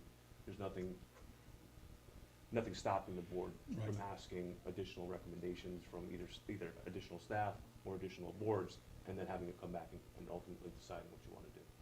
Yeah, I'm with you, Harry, on this. I would recommend, make the recommendation, we send it back to the zoning board to look at and come to us with what they think their recommendation is, then we make a decision. If it's a final decision, is the Board of Selectmen's, that's what I do. I just don't want to set up a process where hundreds of people are asking for cuts, and then we're making this, we need a process here. Well, And so in then the past, we ultimately we didn't have have to quite the change the process. process. And there's also an ability to change the code if you'd like, because it's Right, something and they that- could that- also, true, that could just be with zoning, and I will say that the zoning could update.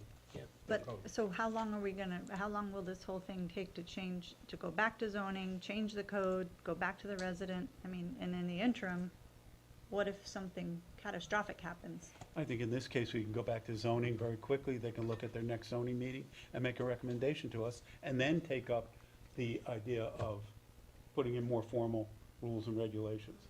So this could happen very quickly. I mean, if we didn't have any regulation in, as far as putting a second driveway in, that would be different, but because we do, I would feel more, and again, this is nothing against Ralph, but I would just feel more comfortable having that come kind of with the blessing of the zoning. In this instance, because it's before us tonight, I would disagree. I'm not opposed to going to change the code or taking it to zoning to relook the code overall, but because these are so few and far between, and our resident expert, being Ralph, did approve it or recommend that it be done, I say we approve it tonight. And ultimately, that is within the board's approval. Like, the board does have the authority to do that. So if it is a pleasure to the board to do that, you absolutely can approve this second driveway cut, because there is a code section that allows for it. You can ask for additional information, you can ask for staff to go look at things if you'd like, or ultimately, if you feel like you have enough information tonight and you feel like it's a security issue, a safety issue, and you want to make that decision, that's something the board can do as well. I would have thought, to be honest with you, that if we were gonna, especially seeing as, where is the second driveway gonna go? That, So the resident. oh, are you is the owner? here. He is, Oh, good. but, Can we have him? Sure, you can. Yeah, please come to the microphone Yeah. and state your because name and again, address. I agree completely that we need it, it's just, yeah. Philip Summers, 89 Kellogg Street. I'm a licensed architect. I work in the town a little bit, but mostly retail and commercial elsewhere. I looked in the zoning regulations before I submitted the application, and I couldn't find the regulation at all. Maybe I overlooked it, but I don't see where it does not allow for a second curb cut. But I did speak with some neighbors who had mentioned that this was not allowed, so I went and spoke with Mr. Tedesco and explained the situation. And he said he knew the area, and he drove by that afternoon or the next day, and it was his recommendation that it is a safety issue. It is a safety issue on a daily basis with the school buses that come through, with the landscaping trucks that come through, with UPS and FedEx trucks that come through. It is a safety issue that is presented each and every day to me. I did send in a drawing of the, it is a PDF. Yeah, but does it show, It does. can you just, So- I'm in complete agreement with you that you need a second driveway. I'm just thinking about procedure. Can you just explain where that, Sure. how it's gonna work? If you're looking at the house, and there is a drawing. Yeah. of the package, and the drawing shows the existing driveway and the proposed driveway. Right. If you're looking at the house, the driveway leads up to the garage, which is on the right-hand side. Yeah. I'm proposing that I put an extension to go around the homeowners association pier and power pole, to sort of go around that, so when I come out of my driveway, that gonna is be- not the obstruction anymore. I So- can see clearly all the way up to the end of the road and make a right and head north on Kellogg Street. So that's part of your property, Yes. to the other side of the And pole? my proposal is to keep it 15 feet off of the property line within the setback. Okay. So, I'm sorry, I didn't realize you were part of the HOA.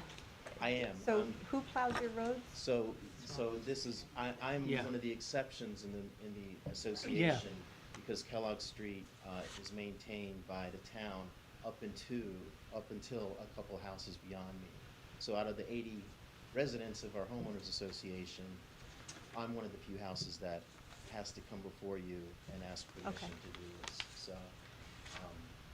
And what is there anything that's more restrictive than the town policy that your HOA has? No, Just they for don't my have own- any regulations against it. We have quite a few neighbors that have circular drives. Okay. I didn't realize it was an issue until I started filling out the application. I looked in the zoning regulations. I don't see it in the zoning regulations, but, in fact, what the code reference that Mr. Tedesco quoted in his recommendation letter doesn't state anything about a second cut, so, I think it should be in the zoning regulations, but I don't see it, and, so, if you guys have the power to approve it, I would certainly appreciate it, and, I still don't understand where that's gonna go. May I Yeah. And is this the, This is the pier in question. Right. Yeah. So this is my existing driveway. Right. And I'm just proposing that I add this extension to go around. okay. And this truck sort of shows the Right. sightline Right. problem there. And so from here looking right, that's not gonna be an issue going the other way? No, not at all, Okay. because all the traffic comes from this way. Right. And I can't see when I'm, Yeah, I can see when I- I'm up here, yeah. but once I back up, I can't could see that today. I went by it today. So, have you talked to your neighbors? Usually, like, when somebody Yeah. does a project and there's extensions of zoning, sightline issues, or Right. backlot, all the neighbors have to say, I've seen it, see it's what- okay? yeah, I mean, we're actually doing driveway work in conjunction with 3 neighbors, my next 2 neighbors over. One of our neighbors is AJ Construction, who will be doing the work, and, so we're doing 3 houses at a time. They're getting repaved, and I was going to just repave my driveway, but I'm asking that I add this This is extension instead for now. And I will be repaving the existing driveway next year, and have funds. My question is, My neighbors as is done, have no problems with it. do you have letters from them to say it's I okay? didn't think Yeah. that I would need it, but, we are You understand my concern? Absolutely. Somebody wants to put a cut in 5 feet from their neighbor's property, they go, Yeah, "I and don't in want fact, you that's going why there." I'm proposing to keep it within the setback, 15 Yeah. feet. I'm not encroaching on that at all. That's what the setbacks are, Yeah. is 15 feet. Side yard, yeah. I think it's a good idea, I would approve it. The concern I have is the process, and I know. I agree, and I've done these before for clients, and I had would to still be stand- more comfortable going to zoning, having them come to us and say, we've looked at it, we understand it, we say you should do this, and then we approve it, and then ask zoning, you gotta put some regulations in there that are clearer. Can we do this, Steve? Would you be comfortable with approving it now with the caveat that we get within a certain amount of time, approval from the zoning? Which means we would, That still holds them up. Yeah, and my contractor's scheduled to start the work at the end of this week, and I didn't even know this was an issue until Yeah. last week Mhm. when I talked to Mr. Tedesco. So again, if there's any way you can approve it tonight, I would certainly appreciate it, and I would work with, I don't see the zoning regulation. I would, I'd like to read it so that I can be more clear on it, but I don't think it's in there unless I just keep overlooking it. yeah. Steve, my biggest concern was, because I didn't understand this. I didn't know where it was gonna be. Yeah. I didn't know if it was gonna be inside the, gonna if be you were quick gonna go to ZBA because it wasn't gonna be inside the setbacks. To be honest with you, Steve, I think I'm comfortable with this. I think we need to address zoning and say, we need to be more specific with how we're handling this. To be honest with you, now, I feel more comfortable Okay, approving it now. okay.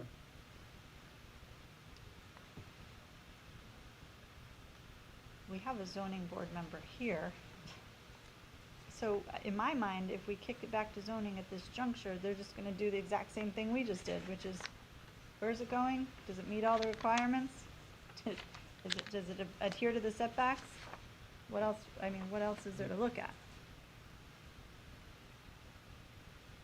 Without anything in Again, writing that's yeah. codified to Mm. something more current than the code we currently I didn't have. understand those facts. I see both sides of this very, very clearly. Right? As do I. We also, and you've done Sure. this, you're an architect, you gotta think down the road too. Do we want 50 people coming to us next year and say, hey, I'm tired of backing out of my driveway, I wanna, you know what I mean, I wanna come. I do. I Yeah, agree, yeah. it should be clear in the code, and It- again, I you're just don't absolutely see right. it. You're I absolutely don't see it addressed at all, but I couldn't be. Another option too for the board is if you don't, obviously, we've already said you have the ultimate authority to approve it, so you can do that today if you want to. You do have a recommendation from a staff member already, so, that's something, and obviously the residents here. Rather than having zoning go back and do all this work to try to fix this, like, whatever happens today, you wanna obviously fix this. The code does say that there's an application to be brought. You can ask staff to actually create a formal application for you, which will include the things you think are most appropriate for you to look at.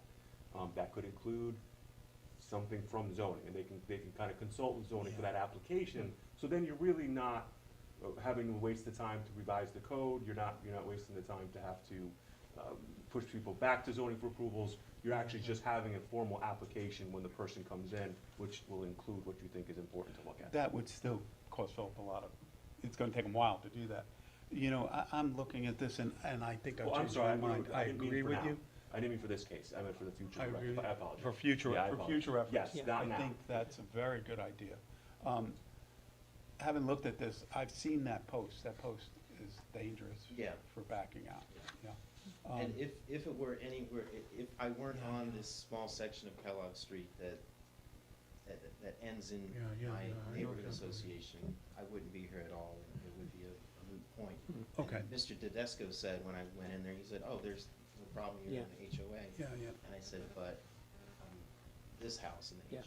HOA. No. Okay, well, you should. You always wanna check before you spend money putting in a driveway. Now that I know, we I have to think we're ready. do this process. Okay, so I'm gonna change my mind on this. I would make a motion that we approve this additional cut for, the Summers property, what's the address?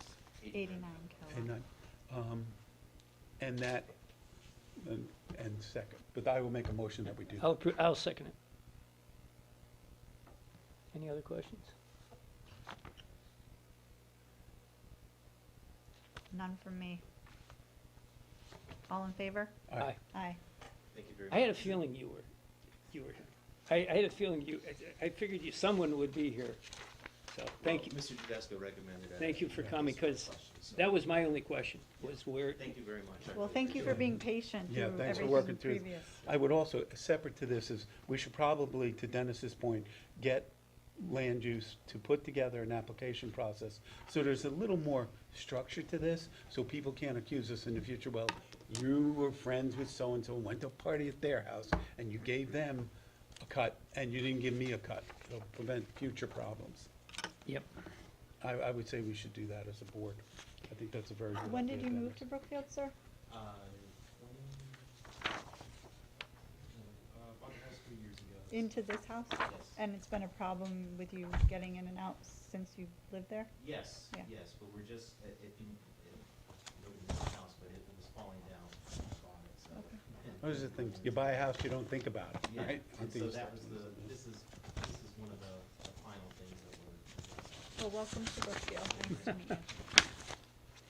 Next item on the agenda, this is just informational. I just wanted to cue you guys in because I did address it at the Board of Finance meeting, and I may or may not have mentioned it at one of our previous financial Yeah, we've talked about this. conversations as far as moving forward to RFP to solicit for a partner to identify some unregistered vehicles for the town of Brookfield to produce tax revenue. Will this also include, we discussed this a few years ago, vehicles that are registered in other states that are actually domiciled in Brookfield? Will it Yes. include that? Yes. I know that's a difficult one. It's where your car sleeps at night, and these companies, and there are only a few of them out Yeah. there, but Not you easy. still have to go to RFP, and I think it's a good idea. they have the technology to get after these license plates. So, some statistics from Bethel last year between, 2021 January to the present, they've collected money on over 440 vehicles in the town of Bethel. That produced over $115,000 in tax revenue for the town. There's a caveat because whichever company you hire to do the work They takes a take it. cut. But Big there's cut. no avoiding that. It's like paying any vendor to do any work, so. It's more money than we have right now. Do you guys have any questions on that? No. All right. And the next update, similarly, just informational. I did receive a letter from Mr. Nolan of Central and Laurel Hill Cemeteries that he is officially resigned from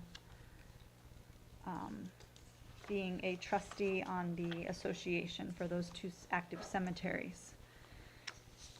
And as such,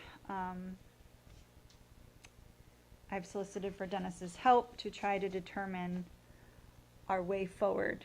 What does that mean exactly? And I discovered today that Richfield had been through a similar situation, not where the cemeteries had been abandoned, but there was some mismanagement, and I will be talking to Rudy tomorrow. If I may. Yeah. So we did look at this. We are certainly going to have to continue the dialogue with whomever's remaining from the Cemetery Association. We're going to have to get some serious background as to what fund they have, what funds are still there, and if it was created at what's called a perpetual fund.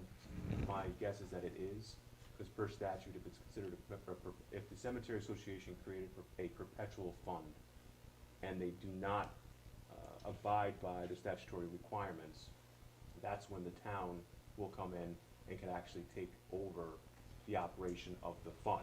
Right. The statute is silent as to what's gonna happen with the property itself. The property itself is titled to an association, it's not in the town's name. So we're gonna have to really work with them and say, yes, I understand that they don't wanna do it anymore, but they're gonna have to work with us in this dissolution process, really.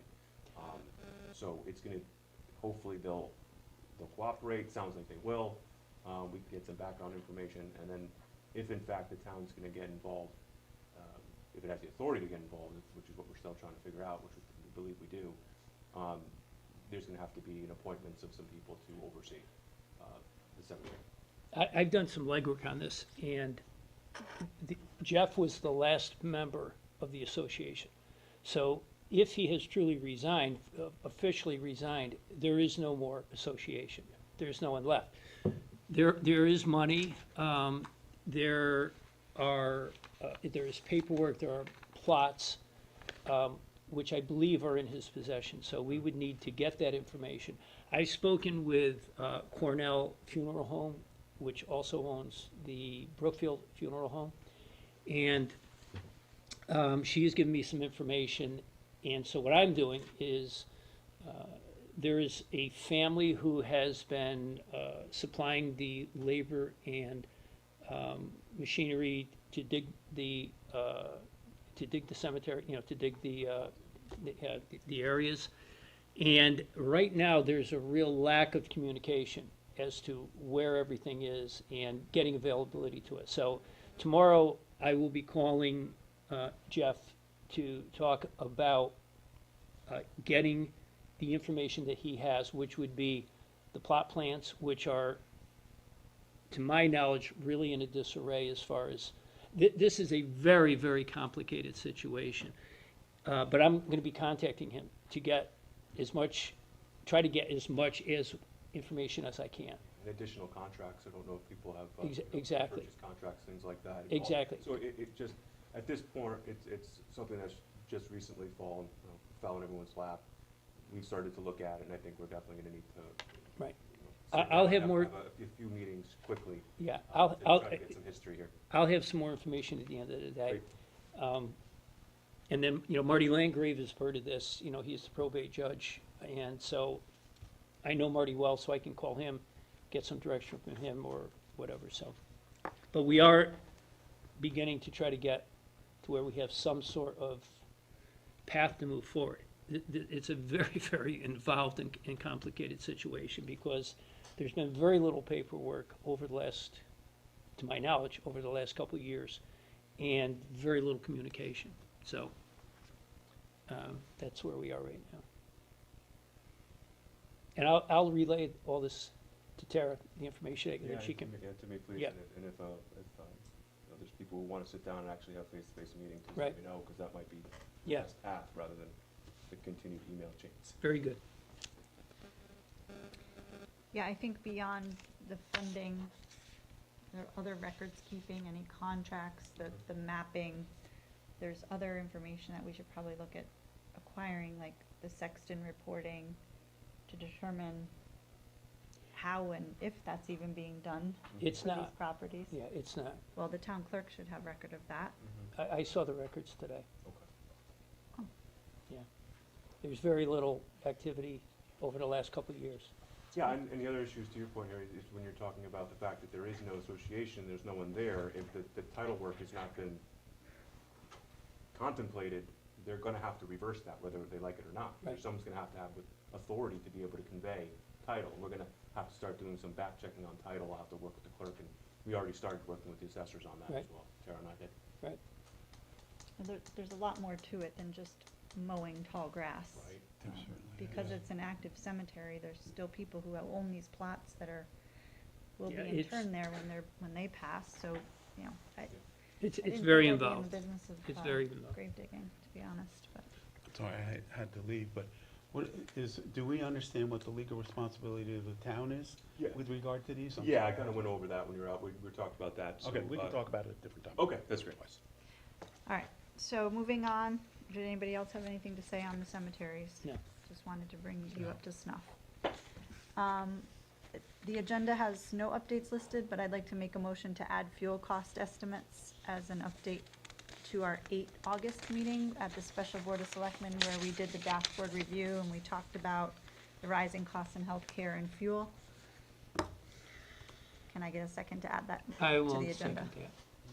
Any discussion on adding it to the agenda? I'm sorry, do you want to add this to a prior agenda? No, I want to No, add it this to this agenda. agenda. To this agenda, okay. Under updates where Yep, there was yep, nothing listed. I'm fine with that. All in Second. favor? Aye. Aye. All right, so, having said that, today, we had a meeting to discuss where to go, because currently we're not locked in for fuel, which is what you gentlemen and I spoke about on the 8th of August, and we've been in this kind of weird mode of waiting. And what I provided to you were just some notes of what Jules, Marcia, and I discussed. And the reason I'm bringing it up is because, like Paul and Joy said, we all know we're in this kind of weird time where had we locked in last January, it'd be a much different story than it is today. The Ukraine happened, there's volatility on the market, there's a major shortage in some of these natural resources. So what to do to benefit Brookfield? I actually asked Jules to go out to bid for propane today, so he's gonna probably be working on that tomorrow. Case being for the propane specifically, it's anticipated to really Spike? spike come the 1st of October. Whereas fuel oil, gas may go down, diesel, who knows, right? Nobody has the crystal ball on any of these things. So, and we're not the only town kind of hedging and waiting, and but we're also not part of any consortium that has locked us in with other municipalities. So we're exploring the idea of joining that consortium, but we can't join until the new year. But for right now, to play it safe, we're gonna go out to RFP on propane and just wait a few more weeks on the other items, being fuel, diesel, and gas. Especially with midterms coming up, we don't know, but if there's a ban on exports to Europe, that might produce more supply, so we just have to kind of see what's gonna happen. Do you guys have anything to add to that decision? No, I agree with that. I would go to bid on the propane and wait on the gas. I think that's the way to go. It's, as you said, it's a crapshoot, but All right, still. well, I just, for full transparency, I wanted to let you know where my head is and kind of what we're looking at collectively from the committee being Marcia, Jules, and myself. All right. Next item is our consent agenda. I'd like to make a motion that we approve items 7 alpha through delta. However, I would like to congratulate Polini, Sarah, and Officer Pooler as our new hires. And Did you Nina make on her- her did you make- retirement, but Did you make her, is that her motion? the motion is to approve 7 alpha through delta. I'll second that. Any discussion? None with me.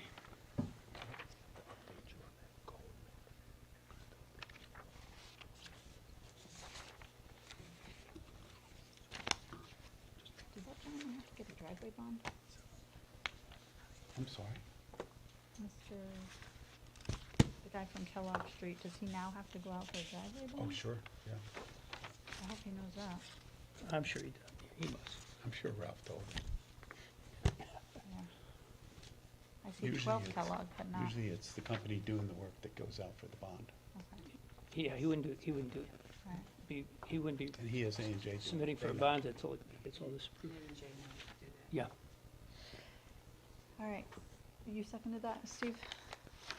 I did. Harry did? All right, all in favor? Aye. Aye. Aye. And finally, our additional monthly agenda items. For the Conservation Commission appointments, I'd like to make the motion that we appoint Tamara McMahon Schreifer, who's unaffiliated to the Conservation Commission as an alternate member for a term of today through the 2nd of February 2026. I'll second that. Any discussion on Tamara? None. All in favor? Aye. Aye. And that the Board of Selectmen appoint to the Youth Commission Katerina Anikev, Ava Cantone, Lila Nassar, and Peter Serino as non-voting members for a term of today through the 5th of February 2024. I'll second that. Discussion on these individuals. All in favor? Aye. Aye. And a motion to adjourn. Well, I'd like to make a, can I say something? We've got a lot going on in the next 6 to 8 months. We've got financial needs. We have serious decisions that need to be made. I think that we're at a point right now that I haven't seen in a long, long time, in the 19 years I've been involved. And I want to just make the statement that I think it's time that people realize that people need to be held accountable for their actions and for their statements. And I'm talking about board members on the different boards. I'm talking about committees, like the Republican Town Committee, the Democratic Town Committee, Board of Education, from top to bottom. People have to be responsible and need to be held accountable. And I think it's the duty of the members and the residents to be involved in that. We have to put personal issues aside. We've got to put personal vendettas aside, and we need to start to work together. I'm disappointed and, to be honest with you, disgusted with some of the behavior. I learned a long time ago that you have to learn to work with people that you maybe don't like or don't agree with. But we have to come to that agreement to do that, because I think there's too many people who are not doing that right now. And if we're going to move forward with any type of success, we need to understand that as individuals, we have to do this, and we have to start to work together. So I just wanted to make sure that my view is clear to everyone. Thank you. Don't forget about our code of ethics. If you see anything unethical, you always have that to go to, Harry. I'd like to make a motion to adjourn if there's nothing else. Second? All in favor? Aye. Aye. Good job, Tim. Oh, man, I'm really tired today. I think it's the rain. Greg, I Very got one happy quick for. question. Thank you, Greg. Nice article. I'll be on my cot upstairs.